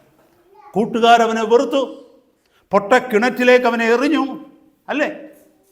അതുമാത്രമോ, ആർക്കായിട്ട് അടിമയായിട്ട് വിറ്റില്ലേ? he was sold as a slave and in a foreign land he was working as a slave. അതുമാത്രമോ, ജീവിതത്തിൽ ഓരോന്ന് നോക്കിയേ. പൊത്തിഫറിന്റെ ഭവനത്തിൽ നടന്ന സംഭവം, കാരാഗൃഹത്തിലെത്തിയ സംഭവം. ഞാനൊരു കാര്യം ചോദിക്കട്ടെ, സ്വപ്നം കൊടുത്തപ്പോൾ, വാഗ്ദത്തം കൊടുത്തപ്പോൾ ദൈവം ഇതുവല്ലോ അവനോട് പറഞ്ഞില്ല. ശ്രദ്ധിക്കണമേ, സ്വപ്നം കൊടുത്തപ്പോൾ, വാഗ്ദത്തം കൊടുത്തപ്പോൾ ദൈവം ഇതൊരിക്കലും അവനോട് പറഞ്ഞില്ല. നിന്റെ മുമ്പിൽ ഒരു പൊട്ടക്കിണർ വരുന്നുണ്ട്, നിന്റെ മുമ്പിൽ നീ അടിമയായി ജീവിക്കുന്ന ഒരു കാലഘട്ടം വരുന്നുണ്ട്, നിന്റെ മുമ്പിൽ നിന്നെ പലരും തെറ്റിദ്ധരിക്കുന്ന ഒരു കാലഘട്ടം വരുന്നുണ്ട്. അത് മാത്രമല്ല, നിന്റെ സ്വപ്നത്തെ തകർക്കുവാൻ, നിന്റെ സ്വപ്നത്തിൽ നിന്ന് നിന്നെ മാറ്റുവാൻ, നിന്റെ ദർശനത്തിൽ നിന്ന് നിന്നെ മാറ്റുവാൻ, എന്നെ തെറ്റിദ്ധരിക്കുവാൻ, ആരെ? ദൈവത്തെ പോലും അവിശ്വസിക്കുവാൻ തക്കവണ്ണം ഉളവാകുന്ന ചില സാഹചര്യങ്ങൾ നിന്റെ ജീവിതത്തിൽ വരും. നീ ഒറ്റപ്പെടും. ഇതൊന്നും ദൈവം മുന്നമേ പറഞ്ഞില്ല. ദൈവം പറഞ്ഞത് വാഗ്ദത്തം മാത്രമാണ്. ദൈവം കാണിച്ചത് സ്വപ്നം മാത്രമാണ്. എന്നാൽ ആ സ്വപ്നത്തിൻ്റെ ആഴം തിരിച്ചറിഞ്ഞ ജോസഫ്, ഹല്ലേലൂയ, ദൈവത്തിൻ്റെ ആ സ്വപ്ന നിവർത്തിയിലേക്ക്, ആ വാഗ്ദത്ത നിവർത്തിയിലേക്ക് നടന്നെടുത്തത് വളരെ ശ്രദ്ധയോടെയാണ്. കാരണം when he was walking through every experiences he had, his mind was not fixed in that experience, but his mind was fixed in the fulfillment of that promise. പൊട്ടക്കിണറ്റിൽ കിടക്കുന്ന ജോസഫിന് അറിയാം, ഇവിടെ കിടക്കേണ്ടവനല്ല ഞാൻ, I will be A ruler one day. അതുകൊണ്ട് അവൻ തകർന്നു പോയില്ല. അടിമയായി വിൽക്കപ്പെട്ടപ്പോൾ അവന് മനസ്സിലായി, അടിമയായിരിക്കേണ്ട വ്യക്തിയല്ല ഞാൻ, I will be A ruler one day. ഒരിക്കൽ ഭരണാധികാരിയായി മാറേണ്ടവനാണ് ഞാൻ. കാരണം എന്നെ ആ സ്വപ്നം കാണിച്ചു തന്നെ ദൈവമാണ്, ഒന്നല്ല 2 പ്രാവശ്യം. സഹോദര സഹോദരി, നിന്റെ ജീവിതത്തിന്റെ ചില അനുഭവങ്ങളിലൂടെ നീ കടന്നു പോകുമ്പോൾ നീ വിശ്വസിക്കുന്നത് നിന്റെ സാഹചര്യങ്ങളെയാ വിശ്വസിക്കുന്നത്. ദൈവം നിന്നോട് പറഞ്ഞതിനെ അല്ല നീ വിശ്വസിക്കുന്നത്. ദൈവം തന്ന വാഗ്ദത്തത്തിലേക്കല്ല നിന്റെ കണ്ണു പോകുന്നത്. നീ ആയിരിക്കുന്ന പൊട്ടക്കിണറും നീ ആയിരിക്കുന്ന അടിമത്വവുമാണ്, അല്ലെങ്കിൽ നിന്റെ മുമ്പിൽ നിന്നെ പീഡിപ്പിക്കുന്നവരെയാണ് നീ കാണുന്നത്. നിന്റെ ജീവിത സാഹചര്യങ്ങളാണ് കാണുന്നത്. എന്നാൽ അതിനെ നോക്കാതെ നിന്നോട് വാഗ്ദത്തം, ദൈവം തന്നിരിക്കുന്ന വാഗ്ദത്തത്തിലേക്ക് നീ ഉന്നതമായിട്ടൊന്ന് നോക്കിക്കേ. ഇവിടെ കിടക്കേണ്ടവനല്ല ഞാൻ, ഇവിടെ കിടക്കേണ്ടവളല്ല ഞാൻ. ഇതൊരു സെക്കൻഡ് നേരത്തേക്കാണ്, ഇതൊരു സീസൺ ഓഫ് ലൈഫിൽ മാത്രമാണ്. ഒരു ചെറിയ കാലഘട്ടം ഞാൻ ഇതിലൂടെ കടന്നു പോകേണ്ടി വരും. അതിലൂടെ ദൈവം എന്നെ പണിതെടുക്കുക. അത് മാത്രമല്ല, എൻ്റെ ഫെയ്ത്ത് ടെസ്റ്റഡ് ആകുകയാണ്. മനസ്സിലാക്കണമേ ദൈവമക്കളെ, ഗോഡ് ഹാസ് എ ടൈം. ആ ടൈമിന് വേണ്ടി നമ്മൾ കാത്തിരിക്കണം. നമ്മുടെ സാഹചര്യങ്ങളെ വിശ്വസിച്ച് അതിൽ ഒതുങ്ങിപ്പോവുകയല്ല ചെയ്യേണ്ടത്. അവിടെ ഇരുന്നു കൊണ്ട് പ്രാർത്ഥിക്കണം. No, I won't be here, I cannot be here. Nothing ever can restrict my path. I am not confined to it. ഇതിനോട് ചുരുങ്ങി പോകുവാനുള്ള വ്യക്തിയല്ല ഞാൻ. ഇവിടെ നിന്ന് പുറത്തു പോകേണ്ട വ്യക്തിയാണ് ഞാൻ. കർത്താവിൻ്റെ സമയത്ത് കർത്താവ് അത് വഴികൾ ഉറക്കും. ഞാൻ വേഗം മുന്നോട്ട് പോകട്ടെ. ഒത്തിരി കാര്യങ്ങൾ അവിടെ പറയണമെന്ന് എനിക്കുണ്ട്, പക്ഷേ സമയം പോകുന്നു. സങ്കീർത്തനങ്ങൾ 105:18 യോസേഫിൻ്റെ ഒരു അനുഭവത്തെക്കുറിച്ച് അവിടെ എഴുതിയിരിക്കുന്നുണ്ട്. സങ്കീർത്തനങ്ങളിലേക്കൊന്ന് വന്നു കഴിഞ്ഞാൽ പെട്ടെന്ന് ഞാൻ ആ വാക്യങ്ങളൊക്കെ ഒന്ന് വായിച്ചു പോവാ സഹോദരങ്ങളെ. ഈ വചനങ്ങളൊക്കെ വായിക്കുമ്പോണ്ടല്ലോ നമ്മുടെ വിശ്വാസം വർദ്ധിക്കുക. 105 Psalms 105 verse 18 and 19. യഹോവയുടെ വചനം നിവൃത്തിയാകുകയും അവൻ്റെ അരുളപ്പാടിനാൽ അവന് ശോധന വരികയും ചെയ്യുവോളം അവർ അവൻ്റെ കാലുകളെ വിലങ്ങുകൊണ്ട് ബന്ധിക്കുകയും അവൻ ഇരുമ്പ് ചങ്ങലയിൽ കുടുങ്ങുകയും ചെയ്തു. കണ്ടോ? See, this was talked about Joseph. യഹോവയുടെ വചനം നിവൃത്തിയാകുന്നത് വരെ, തൻ്റെ വാഗ്ദത്തം നിവൃത്തിയാകുന്നത് വരെ അവൻ ഇരുമ്പ് ചങ്ങലയിൽ കുടുങ്ങേണ്ടി വന്നു. അവൻ്റെ കാലുകളെ അവർ ബന്ധിച്ചു എന്ന് പറഞ്ഞാൽ ജീവിതത്തിൻ്റെ അനുഭവങ്ങളിലൂടെ അവൻ കടന്നു പോകേണ്ടി വന്നു. ഇത് നമ്മളെ പഠിപ്പിക്കുന്നത് ഇങ്ങനെയാണ്. Every single person who had received the promises of God had to go through a season of life. But you and I are expected to be faithful in there. Not looking into that experiences, not looking into that present season, but looking unto the promises that God gave you. One day you will reach there in God's time. Hallelujah. നമ്മൾ മറന്നു പോകരുത്. We may be discussed. അത് മാത്രമല്ല, നമുക്ക് ഇങ്ങനൊന്ന് ചിന്തിക്കാം, ദൈവം ഇത് മുന്നമേ ഒന്ന് പറഞ്ഞായിരുന്നെങ്കിൽ എനിക്ക് ഡിസ്കറേജ്മെൻ്റ് ഒന്നും വരത്തില്ലായിരുന്നല്ലോ. അങ്ങനെ ദൈവം പറയത്തില്ല. അങ്ങനെ പറഞ്ഞു കഴിഞ്ഞാലുള്ള കുഴപ്പം എന്താണെന്നറിയാമോ? ഇതൊക്കെ എൻ്റെ ജീവിതത്തിൽ വരാൻ പോവുകയാണ്. ഇപ്പോൾ ജോസഫിനോട് ഇത് പറഞ്ഞെന്ന് വെച്ചോ, പൊട്ടക്കിണർ കഴിഞ്ഞിട്ട് നിന്നെ അടിമയായിട്ട് വിൽക്കും, നീ പോത്തിഫറിൻ്റെ വീട്ടിൽ പോകും, അവിടെ ഒരു തെറ്റിദ്ധാരണയൊക്കെ ഉണ്ടാകും, വിഷമിക്കേണ്ട, അതൊക്കെ കഴിഞ്ഞ് നിന്നെ ജയിലിൽ കൊണ്ടുപോകും, പക്ഷേ അവിടെ നിന്നെ ഞാൻ വിടുവിക്കും, നേരെ പിന്നെ സ്വപ്നമൊക്കെ കാണിച്ചിട്ട് നീ ഫറവോൻ്റെ അടുത്ത് ചെല്ലും. അവിടെ ഇതൊക്കെ നേരത്തെ ജോസഫിനോട് പറഞ്ഞു കഴിഞ്ഞാൽ എന്താ അവസ്ഥ? നിങ്ങൾക്ക് തന്നെ ഒന്ന് ചിന്തിക്കാം. He would never ever know God. He will be puffed up. He will be proud. He will never bow his head. അങ്ങനെയാണെങ്കിൽ അവൻ പോത്തിഫറിനെ വകവെക്കുമോ? അവനെ മേലിലുള്ള സാഹചര്യങ്ങളെ വകവെക്കുമോ? ഹല്ലേലൂയ. അവൻ ഏതെങ്കിലും ഒരു സാഹചര്യത്തിൽ ഒതുങ്ങി നിൽക്കുവാൻ തക്കവണ്ണം പറ്റുമോ? ഇല്ല. ഇതിനൊന്നും നിൽക്കത്തില്ല. കാരണം ഒന്നിനും കീഴ്പ്പെടത്തില്ല. അവൻ പ്രൗഡായിരിക്കും, അവൻ നിഷേധിയായിരിക്കും. ഹല്ലേലൂയ. അത് മാത്രമല്ല, വേറൊരു വിഷയവും ഉണ്ടാകാം, അവൻ ഡിസ്കറേജ്ഡായി പോകും. ഈ അനുഭവങ്ങളിലൂടെ ഒക്കെ കടന്നു പോകുക എന്ന് പറഞ്ഞ കാര്യമെന്നോ? ചിന്തിച്ചു നോക്കിയേ. അതുമല്ല, അതൊരു ടെസ്റ്റ് ആവത്തില്ല. നേരത്തെ അവൻ അറിയാം പോത്തിഫറിൻ്റെ ഭാര്യ ഇങ്ങനെ സെഡ്യൂസ് ചെയ്യാൻ വരുമെന്ന് അറിയുമ്പോൾ ഈ സ്ത്രീയെ കാണുമ്പോഴേ അവൻ പറയാം, സെഡ്യൂസ് ചെയ്യാനുള്ള സമയം വരുന്നുണ്ട്. അങ്ങനെ ചിന്തിച്ചുകൊണ്ടിരിക്കും. It will never be a test. കർത്താവ് അങ്ങനെ പറയത്തില്ല. എന്നെ കേൾക്കുന്ന ദൈവമക്കളെ, ഗോഡ് ഹാസ് എ പർപ്പസ്. അതാദ്യം നമ്മൾ കേട്ടത്. His time is based on his purposes concerning your life and mind. ഞാൻ വേഗം മുന്നോട്ട് പോകട്ടെ. നമ്മൾ കർത്താവിനോട് പറയത്തില്ലേ, കർത്താവെ എന്നെ ഉപയോഗിക്കുന്ന. ഏതർത്ഥത്തിലാണ് നമ്മൾ ഉപയോഗിക്കുന്ന കർത്താവിനോട് പറയുന്നത്? We always say God use me. In what sense? I tell you one thing, ദൈവത്തോട് നമ്മളെ ഉപയോഗിക്കാൻ പറയുക എന്ന് പറഞ്ഞാൽ it is something like we are asking God to make us a sword. നമ്മളെ ഒരു വാളാക്കി മാറ്റാൻ അതിൻ്റെ അർത്ഥം. കർത്താവെ, അങ്ങയുടെ കയ്യിൽ എന്നെ ഒരു വാളായിട്ട് എടുത്ത് ഉപയോഗിക്കുക. ശത്രുവിനെ വെട്ടുവാൻ തക്കവണ്ണം, അവന്റെ ബന്ധനങ്ങളെ വെട്ടുവാൻ തക്കവണ്ണം, അവന്റെ പോരാട്ടങ്ങളെ വെട്ടുവാൻ തക്കവണ്ണം, ചില വ്യക്തികളെ വിടുവിക്കുവാൻ തക്കവണ്ണം. ഇതൊക്കെയല്ലേ നമ്മൾ പറയുന്നത്? ആണോ അല്ലയോ? ആത്മീയ അർത്ഥത്തിൽ ഒന്ന് പറഞ്ഞേ. Make me as A sword in your hand. അതല്ലേ പറയുന്നത്? തീർച്ചയായിട്ടും എന്നെ ഒരു വാളാക്കി മാറ്റാനാ പറയുന്നത്. എന്നെ നിന്റെ കയ്യിലൊരു ഉപകരണമാക്കി വാളാക്കി മാറ്റണമെന്നാണ് പറയുന്നത്. അപ്പം ഞാനൊരു കാര്യം ചോദിക്കട്ടെ, സിമ്പിളായിട്ടുള്ള ആ ദൃഷ്ടാന്തം, ആ ഒരു ഇല്ലിസ്ട്രേഷൻ മാത്രം ഒന്ന് എടുത്ത് ഒരു വാൾ ഉണ്ടാക്കുന്നത് എങ്ങനെയാ? പട്ടുമെത്തെ വെച്ചിട്ടാണോ വാൾ അടിച്ചു ഒരുക്കുന്നത്? അല്ല. You know there something called anvil. Anvil എന്ന് പറഞ്ഞാൽ ഇരുമ്പൊലക്ക. നമ്മുടെ കൊല്ലന്മാരുടെയൊക്കെ ആലയിൽ കണ്ടിട്ടുണ്ടോ ഇരുമ്പോണ്ട് ഉണ്ടാക്കിയിരിക്കുന്ന ഒലക്ക? ഒലക്ക എന്ന് പറഞ്ഞാൽ അങ്ങനെ ഒലക്ക എന്നല്ലേ പറയുന്നത്? ഇടയ്ക്കിടയ്ക്കൊക്കെ മലയാളം തെറ്റിപ്പോകാൻ സാധ്യതയുണ്ട്. അതെ, എന്തായാലും സംഗതി മനസ്സിലായല്ലോ നിങ്ങൾക്ക്. അതെന്തിനാണെന്നറിയാമോ? അതിലോട്ടാണ് അങ്ങോട്ട് പഴുപ്പിച്ച് there will be a fervent heat. ഭയങ്കരമായ ആലയ്ക്കകത്ത് ആ ബ്ലാക്ക് സ്മിത്ത് എന്ത് ചെയ്യുമെന്ന് വെച്ചാൽ വലിയ ഫർണസിനകത്തേക്ക് ഈ ഇരുമ്പിന്റെ കഷ്ണം അങ്ങോട്ട് കയറ്റി വെക്കും. The piece of iron will be thrown into that furnace. അതിൻ്റെ ആലയിലേക്ക് അങ്ങോട്ട് വെച്ചിട്ട് അതങ്ങോട്ട് പഴുക്കും, ചുമന്ന് റെഡ് കളറാകും. എന്നിട്ട് അതിനെ കൊടിൽ വെച്ചെടുത്തിട്ട് ഈ അൻവിലയിലോട്ട് അല്ലെങ്കിൽ ഇരുമ്പ് പീസയിലോട്ട്, ഇരുമ്പൊലക്കയുടെ വാട്ട് എവർ ഇറ്റ് ഈസ്, അതിന്റെ മണ്ടയ്ക്കോട്ട് വെച്ചിട്ട് ഹാമർ ചെയ്യും. ആഞ്ഞടിക്കുന്നില്ലേ? ബെൻഡ് ചെയ്യും ഇല്ലേ? ഷേപ്പ് ചെയ്യും ഇല്ലേ? എന്തിനാണെന്നറിയാമോ? വാളാക്കി മാറ്റാൻ. Do you want to be made as a sword of God? ദൈവത്തിൻ്റെ കയ്യിൽ ഒരു വാളായിട്ട് ഉപയോഗിക്കണോ? You will have to go through this process. Hammering ഉണ്ട്, അടികെട്ടി ശരിക്ക് അടിച്ച് പരത്തുക. നമ്മുടെ പ്രൗഡ്, നമ്മളെക്കുറിച്ചുള്ള സ്വന്തം, നമ്മുടേതായിട്ടുള്ള സെൽഫ് സെൻറ്റേഡ്നെസ്, ഇതൊക്കെ അടിയൊക്കെ കിട്ടുമ്പോൾ നിരന്ന് പിന്നെ ഷാർപ്പാക്കും. Finally that season is over, you will be a beautiful sword. അതിന് വേറൊരു ഉദാഹരണം പറഞ്ഞു കഴിഞ്ഞാൽ ഇത്രയേ ഉള്ളൂ. നമ്മുടെ കുഞ്ഞുങ്ങൾക്കൊക്കെ ടോയ്സ് വാങ്ങിക്കത്തില്ലയോ കടകളിൽ നിന്നൊക്കെ? ചെറിയ ടോയ് കാറൊക്കെ വാങ്ങിക്കത്തില്ലയോ? That is made of aluminium sheet. Aluminium sheet കൊണ്ടുണ്ടാക്കുന്നതാണ് അത്. ആകാശത്തിലൂടെ നമ്മൾ 35,000 ഫീറ്റ് ഹൈറ്റിലൂടെ പറന്നു പോകുന്ന എയ്റോപ്ലെയിൻ ഉണ്ടാക്കുന്നത് എന്താണെന്നറിയാമോ? അതും അലൂമിനിയം ഷീറ്റാണ്. Do you know that?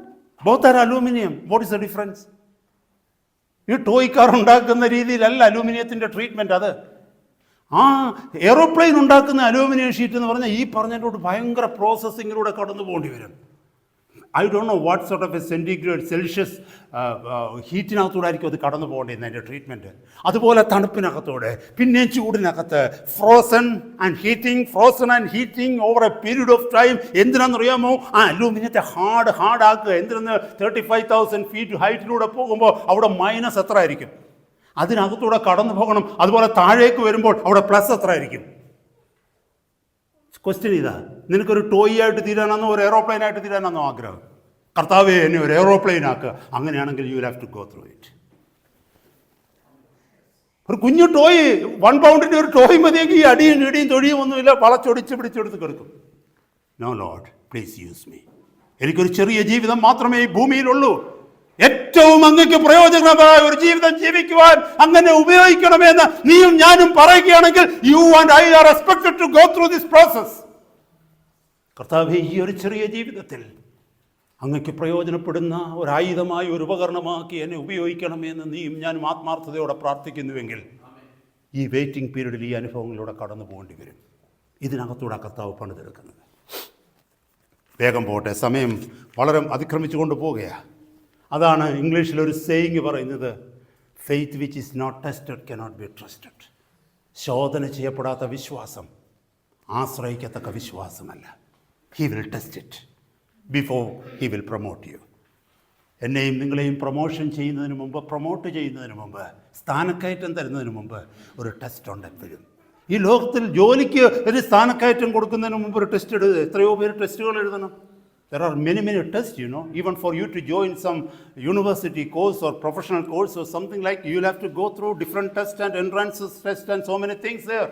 capability test, so many things there. എന്തിന്? That is where you need to prove that you are up to the mark. Then they will promote you. കർത്താവ് നമ്മളെ promote ചെയ്യുന്നതിന് മുമ്പ്, തൻ്റെ കൈകളിൽ താൻ ആഗ്രഹിക്കുന്ന പ്രകാരം ഉപയോഗിക്കുന്നതിന് മുമ്പ്, He will test us through this season of life. എന്താ നമ്മൾ കേട്ടത്? God has His own time. അപ്പോൾ എന്നെ കേൾക്കുന്ന സഹോദര സഹോദരി, വിശ്വസ്തയോടെയാണ് നീ കർത്താവിൻ്റെ മുമ്പിൽ ജീവിക്കുന്നതെങ്കിൽ, കർത്താവ് പറഞ്ഞ വ്യവസ്ഥകളെ നീ കീഴ്പ്പെട്ടാണ് ജീവിക്കുന്നതെങ്കിൽ, ഇതുവരെയും ദൈവം പറഞ്ഞ വാഗ്ദത്തത്തിൽ നീ എത്തിയിട്ടില്ലെങ്കിൽ, remember, you will be there very very soon. You are going through that path. It is a hope, it is a good news. You are almost there. നീ അവിടെ എത്തിക്കഴിയാറായി. വിശ്വസ്തയോടെ മുന്നോട്ട് പോകും. കർത്താവ് നിന്നെ പണിതെടുത്തുകൊണ്ടിരിക്കുക. ഈ സീസൺ ഓഫ് ലൈഫ് കഴിയുമ്പോൾ you will be a powerful sword in his hand. You will be like an aeroplane flying in the skies. Hallelujah. Amazing. Spiritual അർത്ഥത്തിലാണ് കേട്ടോ, ആത്മീയ അർത്ഥത്തിലാണ് ഞാൻ ഈ പറയുന്നത്. ഒന്നത് കർത്താവിൻ്റെ സമയം. രണ്ട്, അവർ reluctance or disobedience that delays God's promises. കർത്താവിൻ്റെ വാഗ്ദത്തങ്ങൾ വൈകുന്നതിൻ്റെ കാരണം എന്തെന്നറിയാമോ? നമ്മുടെ റിലക്റ്റൻസ്, നമ്മുടെ വൈമനസ്യം, വിമുഖത, അല്ലെങ്കിൽ ഡിസൊബീഡിയൻസ്, നമ്മുടെ അനുസരണമില്ലായ്മ. മറന്നു പോകരുത്. ആദ്യത്തേത് നമ്മൾ കേട്ടു. അപ്പം നമ്മൾ ഇത് കേൾക്കുമ്പോൾ നമ്മളെ തന്നെ ശോധന ചെയ്യണം. ഇതിനകത്ത് ഏത് കാറ്റഗറിയിലാണ് ഞാൻ? കാരണം കർത്താവ് തൻ്റെ വാഗ്ദത്തങ്ങളെ സംബന്ധിച്ച് താമസിക്കുന്നില്ലെന്ന് വചനം പറയുന്നുണ്ട്. പക്ഷേ അത് എൻ്റെ ജീവിതത്തിൽ താമസിക്കുന്നു. അതിൻ്റെ വിഷയമാണ് നമ്മളിപ്പോൾ ചിന്തിച്ചുകൊണ്ടിരിക്കുന്നത്. അപ്പം ആദ്യം നമ്മൾ കേട്ടു ദൈവത്തിൻ്റെ സമയം. അപ്പം നമുക്കിങ്ങനെ ചിന്തിക്കാം, ദൈവത്തിൻ്റെ സമയമായിട്ടില്ല. അപ്പോൾ നമ്മുടെ ആ ചിന്ത ഇങ്ങനെയാണ്, ഞാൻ ഈ സീസൺ ഓഫ് ലൈഫിൽ കൂടെ കടന്നു പോകുമ്പോൾ ഞാൻ വിശ്വസ്തയോടെയാണോ കടന്നു പോകുന്നത്? നമ്മൾ കേട്ട പ്രകാരം അതൊക്കെ ആണെങ്കിൽ രണ്ടാമത്തെ പോയിന്റ് ഇതാണ്, റിലക്റ്റൻസ് ഓർ ഡിസൊബീഡിയൻസ്. ഒന്നുകിൽ വിമുഖത അല്ലെങ്കിൽ ഡിസൊബീഡിയൻസ്. നമുക്കറിയാം, മിസ്രൈമിൽ നിന്ന് ഒരു ജനത്തെ ദൈവം വിടുവിച്ചു. അവർക്ക് ദൈവം ഒരു വാഗ്ദത്തം കൊടുത്തു. എന്തോന്നറിയാമോ? തേനും പാലും ഒഴുകുന്ന കനാൻ ദേശത്ത് നിന്നെ ഞാൻ എത്തിക്കും. അത് മാത്രമല്ല, യാത്രയിൽ നിന്നോട് കൂടെ ഞാൻ ഇരിക്കും. ശത്രുക്കളെ നിനക്ക് കീഴ്പ്പെടുത്തി തരും. അത് മാത്രമോ, ഭക്ഷിക്കാനായാലും കുടിക്കാനായാലും ഇതിനെല്ലാം കർത്താവ് വഴിയിൽ അതാത് സൗകര്യങ്ങൾ ഉണ്ടാക്കും. നിന്റെ മുമ്പിൽ കടൽ വന്നാൽ അത് രണ്ടായിട്ട് മാറും. കർത്താവ് രണ്ടായിട്ട് മാറ്റിയില്ലേ? പർവ്വതം വന്നാൽ അല്ലെങ്കിൽ മതിൽ വന്നാൽ അതിനെ പൊടിച്ചിട്ടു, അത് ഇടിച്ചിട്ടു, എല്ലാം നമ്മൾ കണ്ടു. കർത്താവ് വാഗ്ദത്തം കൊടുത്താൽ കൊണ്ടുപോയത്. പക്ഷേ ആർക്കാണോ വാഗ്ദത്തം കിട്ടിയത് അവരെല്ലാവരും കർത്താവിൻ്റെ സന്നിധിയിലെത്തി. കർത്താവ് പറഞ്ഞ വാഗ്ദത്തത്തിലെത്തിയില്ല. നമുക്കറിയാമല്ലോ, ആരോടാണോ ദൈവം ഈ വാഗ്ദത്തം ചെയ്തത് അവർക്കെല്ലാവർക്കും കർത്താവ് പറഞ്ഞ വാഗ്ദത്തത്തിൽ എത്താൻ പറ്റിയില്ല. ആ തലമുറയിൽ 2 പേർക്ക് മാത്രമേ എത്താൻ പറ്റുള്ളൂ. ആരൊക്കെയാ? ജോഷുവയും കാലേബും. എന്തുകൊണ്ടാണെന്നറിയാമോ? ഈ പറഞ്ഞതാ. ഇതാ കാരണം. 1, അവരുടെ വിമുഖത, ദൈവത്തോട് അവർ മറുതലിച്ചു. 2, അവരുടെ അനുസരണമില്ലായ്മ. എബ്രായ ലേഖനം 3-ാം അധ്യായം അവസാന ഭാഗവും 4-ാം അധ്യായത്തിൻ്റെ ആദ്യ ഭാഗവും നോക്കുമ്പോൾ നമുക്ക് മനസ്സിലാകും അവരുടെ അനുസരണക്കേട് എത്രമാത്രം പ്രോമിനൻ്റ് ആയിരുന്നു. അവിടുന്ന് അവരുടെ അവിശ്വസ്തത എത്രമാത്രമായിരുന്നുവെന്ന് നമുക്കവിടെ മനസ്സിലാക്കുവാനായിട്ട് കഴിയും. ഹല്ലേലൂയ. നമുക്കറിയാം, ഞാൻ ആ ഭാഗത്തേക്ക് വരുന്നതിന് മുമ്പ് 1 മിനിറ്റ് എന്ന് പറഞ്ഞോളട്ടെ. സംഖ്യാപുസ്തകം 14-ാം അധ്യായത്തിൻ്റെ 4-ാമത്തെ വാക്യം വായിച്ചാൽ അവിടെ ഇസ്രായേൽ പറയുന്നുണ്ട്, ഇസ്രായേൽ ജനം പറയുന്നുണ്ട്, എന്തോന്നറിയാമോ? നമുക്ക് ഒരു തലവനെ നിശ്ചയിച്ച് എങ്ങോട്ട് മടങ്ങിപ്പോകാവുന്ന?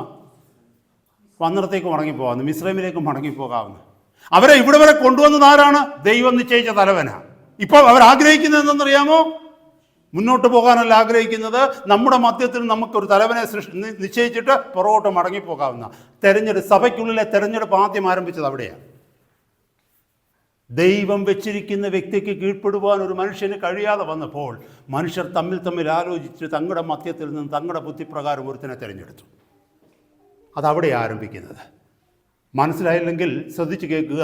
നമ്പേഴ്സ് 14:4 സംഖ്യാപുസ്തകം 14-ാം അധ്യായത്തിൻ്റെ 4-ാമത്തെ വാക്യം. നമുക്കൊരു നായകനെ നിശ്ചയിച്ച് മിസ്രൈമിലേക്ക് മടങ്ങിപ്പോകാം. അവർക്ക് മോശയ്ക്ക് കീഴ്പ്പെടണ്ട എന്ന് പറഞ്ഞാൽ യഹോവയ്ക്ക് കീഴ്പ്പെടണ്ട, ഞങ്ങൾക്ക് മിസ്രൈമിലേക്ക് പോകണം. അതിന് കാരണം എന്താണെന്നറിയാമോ?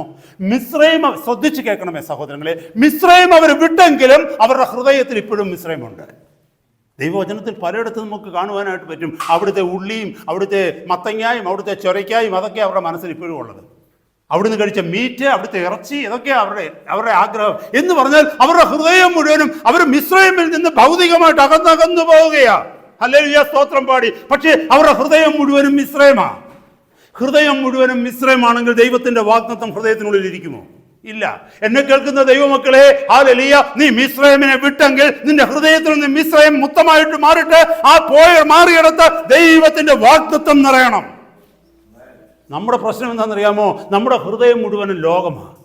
നമ്മൾ എവിടെ നിന്നൊക്കെ വിട്ടുപോയോ അവിടമൊക്കെയാണ് ഇപ്പോഴേ നമ്മുടെ ഹൃദയത്തിലിരിക്കുന്നത്. നമ്മുടെ ഹൃദയത്തിൽ അത് ഇരിക്കുന്നിടത്തോളം കാലം ദൈവത്തിന്റെ വാഗ്ദത്തത്തിന് നമ്മുടെ ഹൃദയത്തിൽ സ്ഥാനമില്ല. മനസ്സിലായോ? പക്ഷെ ജോഷുവയുടെയും കാലേബിന്റെയും ജീവിതം അങ്ങനല്ലായിരുന്നു. അവരുടെ ഹൃദയത്തിൽ ഒന്ന് മാത്രമേ ഉള്ളൂ. ദൈവം തങ്ങൾക്ക് നൽകാമെന്ന് പറഞ്ഞ വാഗ്ദത്തമാണ് അവരുടെ ഹൃദയത്തിൽ എപ്പോഴും ഉണ്ടായിരുന്നത്. വ്യത്യാസം മനസ്സിലായ സഹോദരങ്ങളെ? അതുകൊണ്ടാണ് അവർ മോശയ്ക്കെതിരെ നിന്നില്ല. അതുകൊണ്ട് അവർ ദൈവത്തിനെതിരെ നിന്നില്ല. അവർ മോശയോട് ചേർന്ന് നിന്നു, യഹോവയോട് ചേർന്ന് നിന്നു. കാരണം അവരുടെ ഹൃദയത്തിൽ ദൈവത്തിൻ്റെ വാഗ്ദത്തം നിറഞ്ഞിരുന്നു. മറ്റേ ജനത്തിൻ്റെ ഹൃദയത്തിൽ മിസ്രൈമിൻ്റെ അനുഭവങ്ങളുമാണ് നിറഞ്ഞു നിന്നത്. എന്നെ കേൾക്കുന്ന സഹോദര സഹോദരി, നിന്റെ ഹൃദയത്തിൽ എന്താ നിറഞ്ഞിരിക്കുന്നത്? നിന്റെ മനസ്സിൽ എന്താ നിറഞ്ഞിരിക്കുന്നത്? ദൈവം നിന്നോട് പറഞ്ഞ വാഗ്ദത്തങ്ങളും ദൈവത്തിന്റെ വചനവുമാണോ? അല്ലെങ്കിൽ ദൈവം നിനക്ക് വേണ്ടി ചെയ്യുവാൻ പോകുന്ന ശ്രേഷ്ഠമേറിയ വിഷയങ്ങളാണോ നിന്റെ മനസ്സിൽ നീ ധ്യാനിക്കുന്നത്, നിന്റെ ജീവിതത്തെ മുന്നോട്ട് നയിക്കുന്നത്? അതോ ഈ ലോകത്തിലെ കർത്താവ് ഏതൊക്കെ വിട്ടുകളയണമെന്ന് പറഞ്ഞോ അത് വിട്ടുകളയാതെ അതാണോ നിന്റെ ഹൃദയത്തിൻ്റെ ഉള്ളിലിരിക്കുന്നത്? What is resident in your heart? നമ്മുടെ ഹൃദയത്തിൽ എന്തായിരിക്കുന്നു അതനുസരിച്ചേ നടക്കത്തുള്ളൂ. വേഗം മുന്നോട്ട് പോകുകയാണ്. നമ്മളെപ്പോഴും പറയും ദൈവം സംസാരിക്കുന്നില്ല. God is said once.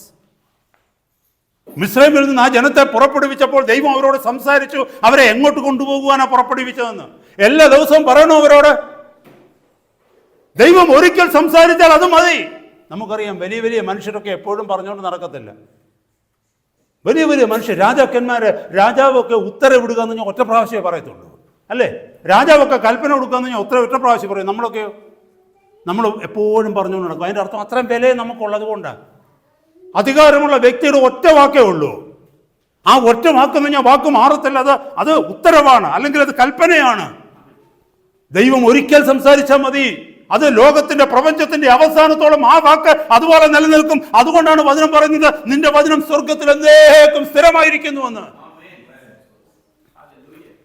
ആകാശവും ഭൂമിയും മാറിപ്പോയാലും വചനം വള്ളിയും പുള്ളിയും മാറത്തില്ലെന്ന് പറയാൻ കാരണം അവൻ ഒരിക്കൽ കൽപ്പിച്ച വചനം അതുപോലെ തന്നെ നിലനിൽക്കും. കഴിഞ്ഞ നാളുകളിൽ ദൈവം നമ്മളോട് സംസാരിച്ചിട്ടുണ്ടോ സഹോദര സഹോദരി? ഉണ്ട് എങ്കിൽ ആ വാഗ്ദത്തം നമ്മുടെ ഹൃദയത്തിനുള്ളിലേക്ക് കയറട്ടെ.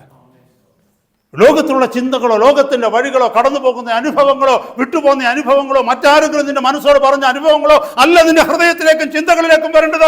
ദൈവം നിന്നോട് എന്ത് പറഞ്ഞുവോ, let that take residence in your heart and mind. എൻ്റെയും നിങ്ങളുടെയും ഹൃദയത്തിൻ്റെ ഉള്ളിൽ, മനസ്സിൻ്റെ ഉള്ളിൽ കർത്താവിൻ്റെ തിരുവചനം അവൻ എന്നോട് കൽപ്പിച്ചത് കടന്നു വരട്ടെ, ആങ്കർ ചെയ്യട്ടെ. ശത്രു നമ്മുടെ മുമ്പിൽ മുട്ടുമടക്കും. ഹല്ലേലൂയ. അതിന് കഴിയുന്നില്ലെങ്കിൽ കർത്താവിനോട് കൃപയ്ക്ക് യോജിക്കും. കർത്താവ് ഞങ്ങളുടെ വചനത്തെ വിശ്വസിക്കുവാനുള്ള കൃപ എനിക്ക് തരണമേ. അങ്ങ് തന്ന വാഗ്ദത്തമാണ്, അതിനെ വിശ്വസിക്കുവാനുള്ള കൃപ എനിക്ക് തരണമേ.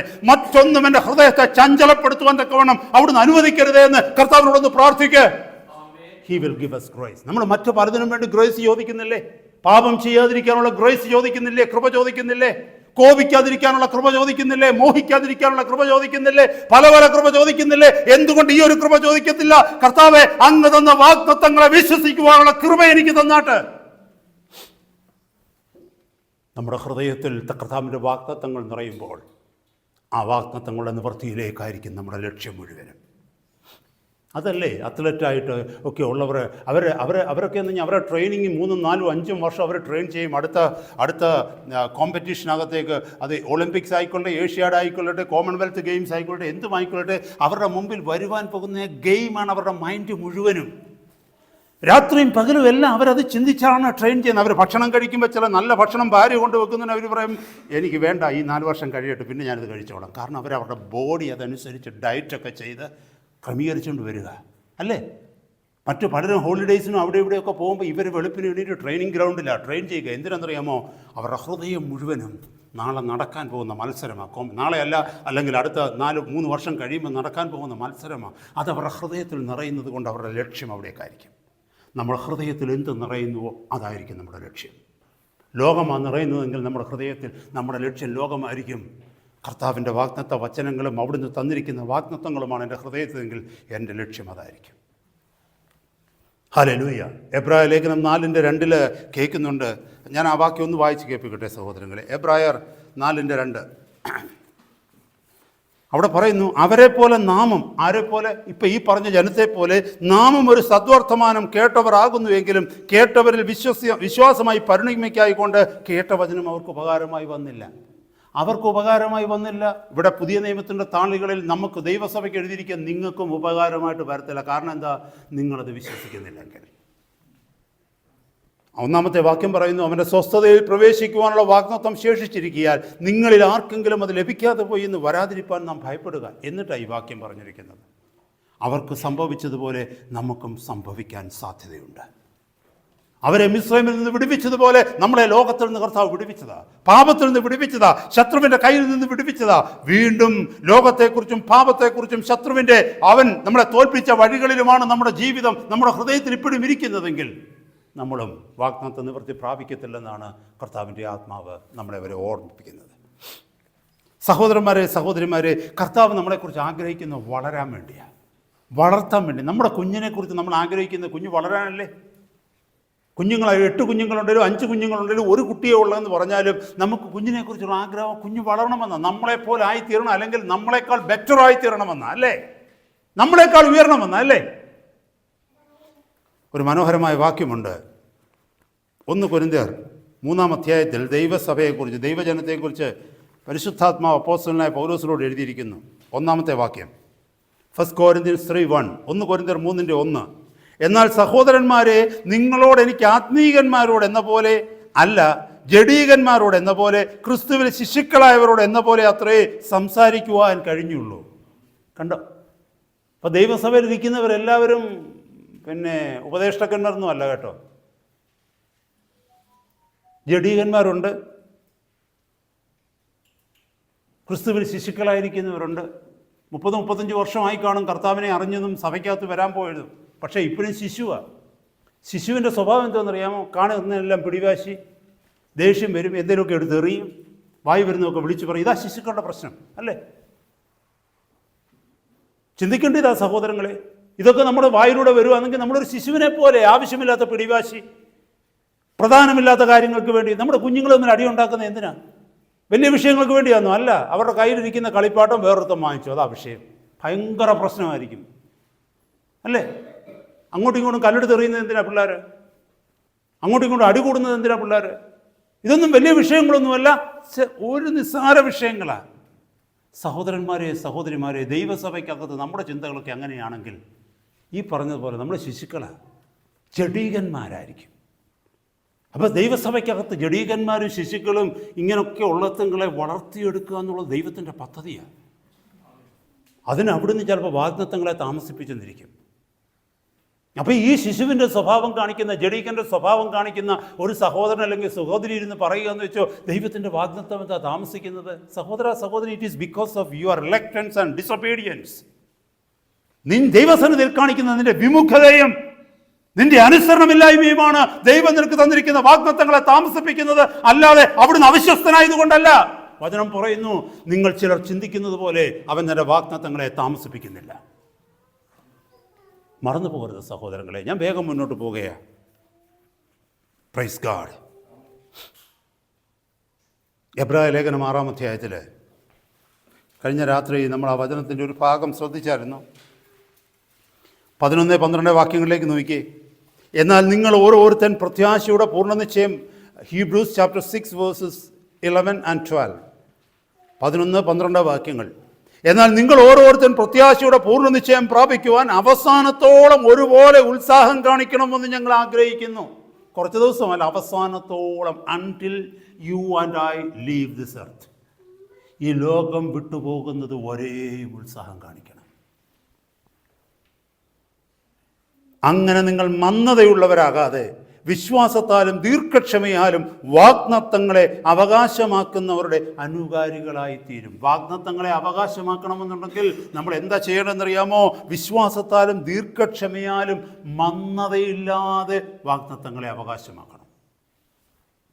വിശ്വാസം വേണം, ദീർഘക്ഷമ വേണം, പേഷ്യൻസ്. ഇംഗ്ലീഷ് എഴുതിയിരിക്കുന്ന വാക്ക് നോക്കിക്കേ. ഫോർ ഗോഡ് ഈസ് നോട്ട്, 11-ാമത്തെ വാക്യം, And we deceive that every one of you do show the same diligence and the full assurance of hope unto the end, that you be not slothful, മന്ദതയില്ലാത്തവരായിട്ട്, but followers of them who through faith and patience to inherit the promises. Faith and patience. Otherwise, we won't be able to inherit the promises of God. ഞാൻ വേഗം മുന്നോട്ട് പോകുകയാണ്. His purpose is to mature us. നമ്മളെ പക്വതയിലേക്ക് നയിക്കുക. ഈ പറഞ്ഞതിനോട് ശിശുക്കളായിരിക്കുന്ന, ജഡീകന്മാരായിരിക്കുന്ന, വളർച്ചയിൽ കുറവുള്ള നമ്മളിൽ ഓരോരുത്തരെയും ആ പക്വതയുടെ അനുഭവത്തിലേക്ക് കൊണ്ടുവരാൻ തക്കവണ്ണമാണ് അവിടുന്ന് ഇതൊക്കെയും ചെയ്യുന്നത്, പ്രോസസ്സ് ചെയ്യുന്നത്. Abraham had to wait for another 25 years. ഏബ്രഹാമിന് 24-25 വർഷം കാത്തിരിക്കേണ്ടി വന്നു കർത്താവ് വാഗ്ദത്തം ചെയ്ത സന്തതിയെ കിട്ടാൻ വേണ്ടി. നമ്മൾ മറന്നു പോകരുത്. മോശയ്ക്ക് 40 വർഷക്കാലം മരുഭൂമിയിലൂടെ നലയേണ്ടി വന്നു കർത്താവിൻ്റെ കൈകളിൽ ഇണങ്ങിയ ഒരു പദ്ധതി ഒരു പാത്രമായിട്ട് പണിതെടുക്കുവാൻ. ഞാനൊരു കാര്യം ചോദിക്കട്ടെ, ഇസ്രയേലിൻ്റെ വിടുതലിന് വേണ്ടി പുതിയ നിയമത്തിൽ യേശു എങ്ങനെയോ അതുപോലെ പഴയ നിയമത്തിൽ മോശ, വ്യക്തമായിട്ട് നമുക്കതിനെ അറിയാം. മോശയിലൂടെയാണ് ന്യായപ്രമാണം വന്നത്, പുതിയ നിയമത്തിൽ കൃപ വന്നത് യേശുവിലൂടെയാണ്. അപ്പോൾ equivalent of Christ in the new testament is equivalent to Moses in the old testament. ദൈവത്തിനും മനുഷ്യനും മധ്യ നിന്നവൻ പഴയ നിയമത്തിൽ ആരായിരുന്നു? മോശയായിരുന്നു. പുതിയ നിയമത്തിൽ ക്രിസ്തുവാണ്. ഞാൻ പറയാൻ കാരണം ഇതാണ്. ഞാൻ നിങ്ങളോടൊരു ചോദ്യം ചോദിക്കുക. മോശയെ ഇസ്രയേലിൻ്റെ വിടുതലിനായി, ഇസ്രയേലിനെ വിടുവിക്കുന്നവനായി, ഇസ്രയേലിൻ്റെ സേവിയറായി, സേവിയറിൻ്റെ സെൻസ് വേൾഡ്ലി സേവിയർ, ഈ ലോകത്തിൽ നിന്ന് രക്ഷകനായി മോശയെ തെരഞ്ഞെടുത്തത് എപ്പോഴാ? മരുഭൂമി വെച്ചാണോ? അന്നു ഫറവോൻ്റെ കൊട്ടാരത്തിൽ വെച്ചായിരുന്നു. പിന്നെ എപ്പോഴായിരുന്നു? ലോകസ്ഥാപനത്തിന് മുമ്പേ. അതുകൊണ്ടാണ് ഫറവോൻ പോലും അവനെ കൊല്ലുന്നതിന് മുമ്പേ നൈൽ നദിയിൽ വെച്ച് അവനെ രക്ഷിക്കുവാനുള്ള വഴികൾ ദൈവം നേരത്തെ ഉണ്ടാക്കിയത്. സഹോദരങ്ങളെ, നമ്മളത് മറന്നു പോകരുത് ഈ വിഷയം. പക്ഷേ സ്റ്റിൽ ദൈവത്തിൻ്റെ പദ്ധതിക്കുള്ളിൽ ഒതുങ്ങുവാൻ തക്കവണ്ണം, ദൈവം ആഗ്രഹിക്കുന്ന ഒരു ലീഡറാക്കി അവനെ മാറ്റുവാൻ തക്കവണ്ണം 40 വർഷക്കാലം മരുഭൂമിയുടെ അനുഭവത്തിലൂടെ മോശ കടന്നു പോകേണ്ടി വന്നു, ദൈവത്തിൻ്റെ വാഗ്ദത്തം നിവർത്തി പ്രാപിക്കുന്നതിന് വേണ്ടി. അതുപോലെ തന്നെ സെഖരിയാവ് എലിസബത്തിൻ്റെ ജീവിതത്തിലേക്ക് നോക്കി, പെട്ടെന്ന് കുഞ്ഞിനെ കിട്ടിയില്ല. ഹന്നയുടെ ജീവിതത്തിലേക്ക് നോക്കുക. ഇങ്ങനെ കർത്താവിൻ്റെ വചനത്തിലേക്ക് നോക്കിക്കഴിഞ്ഞാൽ ആർക്കൊക്കെ വാഗ്ദത്തങ്ങൾ ദൈവം കൊടുത്തുവോ, ആരുടെയൊക്കെ ജീവിതത്തിൽ കർത്താവ് അത്ഭുതങ്ങൾ പ്രവർത്തിച്ചോ, അവരൊക്കെയും they had a phase of life, they had a phase in their life. അവരുടെ ജീവിതത്തിൽ ഒരു കാലഘട്ടം ഉണ്ടായിരുന്നു, ദൈവത്തോട് കൂടെ ചേർന്നിരുന്ന ഒരു കാലഘട്ടം. സെഖരിയാവിനോട് ദൈവം സംസാരിച്ചത് എപ്പോഴാണ്? അല്ലേ, നമുക്കറിയാമല്ലോ, ദൈവത്തെ ആരാധിക്കുന്ന സമയത്താണ്. ഹന്നായോട് ദൈവം സംസാരിച്ചത് എപ്പോഴാണ്? ആലയത്തിൻ്റെ മധ്യത്തിൽ. സഹോദര സഹോദരി, വിശ്വസ്തയോടെ നീ പാദപീഠത്തിൽ, കർത്താവിൻ്റെ പാദപീഠത്തിലിരുന്ന് കർത്താവ് നടത്തുന്ന പാതയിലാണ് നീ ഇരിക്കുന്നതെങ്കിൽ ആ ശബ്ദം കേൾക്കുക മാത്രമല്ല, ആ വാഗ്ദത്തത്തിന് നിവർത്തി പ്രാപിക്കുകയും ചെയ്യും. പലപ്പോഴും നമ്മുടെ ജീവിതത്തിൽ അടുത്ത 5 മിനിറ്റിനുള്ളിൽ ദൈവജനം നിർത്താനായിട്ട് ആഗ്രഹിക്കുന്നു. പലപ്പോഴും നമ്മുടെ ജീവിതത്തിൽ സംഭവിക്കുന്നതെന്ന് പറയുമ്പോൾ വി ജസ്റ്റ് ഗിവ് അപ്പ്. കുറച്ച് നാൾ കാത്തിരുന്ന് കിട്ടിയില്ലെങ്കിൽ വി ജസ്റ്റ് ഗിവ് അപ്പ്. നമ്മൾ അത് വേണ്ടാന്ന് വയ്ക്കും. ദൈവവചനത്തിൽ ഒത്തിരി കാര്യങ്ങൾ എനിക്ക് പറയാനുണ്ട്. റോമാലേഖനം 4-ാം അധ്യായം, റോമാലേഖനം 5-ാം അധ്യായം, യാക്കോബിൻ്റെ ലേഖനം 1-ാം അധ്യായം, അവിടെയൊക്കെ നമ്മൾ പഠിച്ചു കഴിഞ്ഞാൽ വിത്ത് പേഴ്സിവറൻസ് എന്ന് പറയുന്നുണ്ട്. കൺസിസ്റ്റൻ്റായിട്ട് നമ്മൾ സീക്ക് ചെയ്യണമെന്ന് പറയുന്നുണ്ട്. ഹല്ലേലൂയ. എന്ത്? നമ്മുടെ കർത്താവിൻ്റെ വാഗ്ദത്തം നിവർത്തിക്ക് വേണ്ടി നമ്മൾ കാത്തിരിക്കണമെന്നാണ് പറയുന്നത് അവിടെയൊക്കെ. ഞാൻ ആ ഭാഗത്തേക്കൊന്നും പോകുന്നില്ല. ഇപ്പോൾ വായിച്ച എബ്രായ ലേഖനം 6-ാം അധ്യായത്തിലൊക്കെ അത് പറയുന്നുണ്ട്. ഞാൻ ആ ഭാഗത്തേക്ക് പോകുന്നില്ല ദൈവമക്കളെ. അടുത്ത പോയിന്റിലേക്ക് ഞാൻ വരികയാണ്. Spiritual resistance. നമ്മുടെ ജീവിതത്തിൽ വന്ന അനുഭവങ്ങളെക്കുറിച്ചാണ് നമ്മൾ കേട്ടത്. ദൈവവും നമ്മളുമായിട്ടുള്ള ബന്ധത്തിൽ there is another possibility why the promises of God are delayed. That could be spiritual resistance എന്ന് പറഞ്ഞാൽ ആത്മീക പ്രതിരോധം. അതാരുണ്ടാക്കുന്നതെന്നറിയാമോ? പിശാചുണ്ടാക്കുന്നത്. പിശാചതിനെ തടയും. ദാനിയേലിൻ്റെ പുസ്തകം 10-ാം അധ്യായത്തിൽ നമുക്കറിയാം, ദാനിയേൽ ഉപവാസത്തിലേക്ക് വരുന്നത് ദൈവജനത്തിൻ്റെ വിടുതലിന് വേണ്ടി. പ്രവാസകാലം കഴിഞ്ഞ് ദൈവജനത്തിൻ്റെ മടങ്ങി വരവിന് മുമ്പായിട്ട് അതിനെക്കുറിച്ച് ദാനിയേലിന് മനസ്സിലായി കഴിയുമ്പോൾ ദാനിയേൽ ഉപവസിക്കുന്നുണ്ട്. 10-ാം അധ്യായത്തിലേക്ക് വരുമ്പോൾ പെട്ടെന്ന് ഞാൻ ആ ഭാഗം എടുത്തിട്ടൊരു 3-4 മിനിറ്റിനുള്ളിൽ ദൈവജനം നിർത്തുവാനായിട്ട് ആഗ്രഹിക്കുക. ദാനിയേലിൻ്റെ പുസ്തകം 10-ാം അധ്യായത്തിൻ്റെ 3-ാമത്തെ വാക്യം നോക്കിയേ. 1 മുതലുള്ള വാക്യങ്ങൾ, അത് എന്ത് വിഷയമാണെന്നുള്ളത് പെട്ടെന്ന് വായിക്കുക. പാഴ്സി രാജാവായ I M reading from book of Daniel chapter 10 verse 1. ഡാനിയലിൻ്റെ പുസ്തകം 10-ാം അധ്യായം 1 മുതലുള്ള വാക്യങ്ങൾ. പാഴ്സി രാജാവായ കോരശിൻ്റെ 3-ാം ആണ്ടിൽ ബെൽഷസർ എന്നു പേരുള്ള ദാനിയേലിന് ഒരു കാര്യം വെളിപ്പെട്ടു. ആ കാര്യം സത്യവും മഹാകഷ്ടവുമുള്ളതായിരുന്നു. അവൻ ആ കാര്യം ചിന്തിച്ച് ദർശനത്തിന് ശ്രദ്ധ വെച്ചു. അക്കാലത്ത് ഡാനിയേൽ എന്ന ഞാൻ 3 ആഴ്ചവട്ടം മുഴുവനും ദുഃഖിച്ചു കൊണ്ടിരുന്നു. 3 ആഴ്ചവട്ടം മുഴുവനും കഴിയുവോളം ഞാൻ സാധുഭോജനം കഴിക്കുകയോ മാംസവും വീഞ്ഞും ആസ്വദിക്കുകയോ ചെയ്തിട്ടില്ല, എണ്ണ തേച്ചിട്ടുമില്ല. എന്ന് പറഞ്ഞാൽ 3 ആഴ്ച പ്രാർത്ഥിക്കാനിരുന്നു, ഉപവസിച്ച്. പാർഷ്യൽ ഫാസ്റ്റിംഗ്, ഭാഗികമായി ഉപവസിച്ചുകൊണ്ട് ഈ വിഷയത്തിന് വേണ്ടി പ്രാർത്ഥിക്കുക. ഈ 3 ആഴ്ച മറ്റൊരു കാര്യം സംഭവിച്ചു. എന്താണെന്നറിയാമോ? ഡാനിയേല് മുട്ടുമടക്കി പ്രാർത്ഥിക്കുവാനായിട്ട് അവൻ മുട്ടുമടക്കിയ സമയത്ത് അവൻ അറിയാത്ത മറ്റൊന്ന് മറ്റൊരിടത്ത് സംഭവിക്കുകയാണ്. അത് താഴേക്കൊന്ന് വായിച്ചു നോക്കിക്കേ. 13 മുതലുള്ള വാക്യങ്ങൾ നോക്കിക്കേ. ദൈവത്തിൻ്റെ ദൂതൻ, യഹോവയുടെ ദൂതൻ ഡാനിയേലിൻ്റെ അടുത്ത് വരികയാണ്. അടുത്ത് വന്നിട്ട് ഡാനിയേലോട് പറഞ്ഞ കാര്യം നോക്കിയേ. പാഴ്സി രാജ്യത്തിൻ്റെ പ്രഭു 21 ദിവസം എന്നോട് എതിർത്തു നിന്നു, എങ്കിലും പ്രധാന പ്രഭുക്കന്മാരിൽ ഒരുത്തനായ മിഖായേൽ എന്നെ സഹായിക്കുവാൻ വന്നു. അതിന് മുമ്പത്തെ 12-ാമത്തെ വാക്യം നോക്കിയേ. അവൻ എന്നോട്, ദൂതൻ ദാനിയേലിനോട് പറയുക, ദാനിയേലേ ഭയപ്പെടേണ്ട, നീ തിരിച്ചറിയേണ്ടതിനും നിന്റെ ദൈവത്തിൻ്റെ മുമ്പാകെ നിന്നെ തന്നെ താഴ്ത്തേണ്ടതിന് മനസ്സ് വെച്ച് ആദ്യ ദിവസം മുതൽ നിന്റെ വാക്ക് കേട്ടിരിക്കുന്നു. ദൈവം നിന്റെ വാക്ക് കേട്ടു, നിന്റെ പ്രാർത്ഥന കേട്ടിട്ട് നിനക്ക് ഉത്തരം തന്നിരിക്കുന്നു. പക്ഷേ ആ ഉത്തരം ഇവിടെ നിന്റെ അടുത്ത് വരുവാൻ 21 ദിവസം കാത്തിരിക്കേണ്ടി വന്നു. കാരണം എന്തെന്നറിയാമോ? അടുത്ത വാക്യം നോക്കിയേ. നിന്നെ തന്നെ താഴ്ത്തേണ്ടതിന് മനസ്സ് വെച്ച് ആദ്യ ദിവസം മുതൽ നിന്റെ വാക്ക് കേട്ടിരിക്കുന്നു. നിന്റെ വാക്ക് ഹേതുവായി ഞാൻ തന്നെ വന്നുമിരിക്കുന്നു. പാഴ്സി രാജ്യത്തിൻ്റെ പ്രഭു 21 ദിവസം എന്നോട് എതിർത്തു നിന്നു, എങ്കിലും പ്രധാന പ്രഭുക്കന്മാരിൽ ഒരുത്തനായ മിഖായേൽ എന്നെ സഹായിക്കുവാൻ വന്നു. അവനെ ഞാൻ പാർസി രാജാക്കന്മാരോടെ കൂടെ എവിടെ വിട്ടു? നിന്റെ ജനത്തിന് ഭാവി കാലത്ത് സംഭവിക്കുവാനുള്ളത് നിന്നെ ഗ്രഹിപ്പിക്കേണ്ടതിന് ഇപ്പോൾ വന്നിരിക്കുന്നു. ശ്രദ്ധിച്ചു നോക്കി. ഇവിടെ പാഴ്സി രാജ്യത്തിൻ്റെ പ്രഭു എന്ന് പറഞ്ഞ ലോകത്തിലെ പാഴ്സി രാജ്യത്തെക്കുറിച്ചല്ല പറയുന്നത്.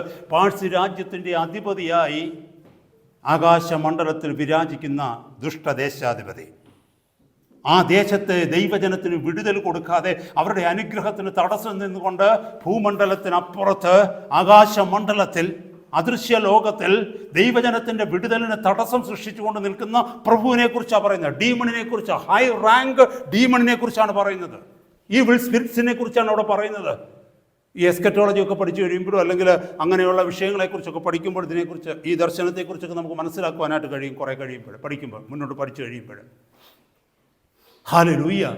എന്നെ കേൾക്കുന്ന ദൈവമക്കളെ, ഇവിടെ എഴുതിയിരിക്കുന്നു 21 ദിവസം എടുത്ത് ആ ഉത്തരം വരാൻ. ആദ്യത്തെ ദിവസം അവിടുന്ന് ഉത്തരം പുറപ്പെട്ടതാണ്. 12-ാമത്തെ വാക്യം വായിക്കുന്നു. പക്ഷെ ഇപ്പോൾ 21 ദിവസം എടുത്തു. എന്താ സംഭവിച്ചത്? അവിടെ തടഞ്ഞു വെച്ചിരിക്കുക. അവനോട് യുദ്ധം ചെയ്യേണ്ടി വന്നു ദൂതന്. എന്നിട്ട് മിഖായേലിനെ ഏൽപ്പിച്ചിട്ട് ഉത്തരവുമായിട്ട് വന്നു. താഴെ വന്നപ്പോൾ എത്ര ദിവസമായി? അപ്പോൾ ഡാനിയേൽ 21 ദിവസം ഇരുന്ന് ഭാരപ്പെടുക. എന്തുകൊണ്ട് ദൈവം എൻ്റെ പ്രാർത്ഥന കേൾക്കുന്നില്ല? എന്തുകൊണ്ടാണ് ഇത്രയും താമസിക്കുന്നത്?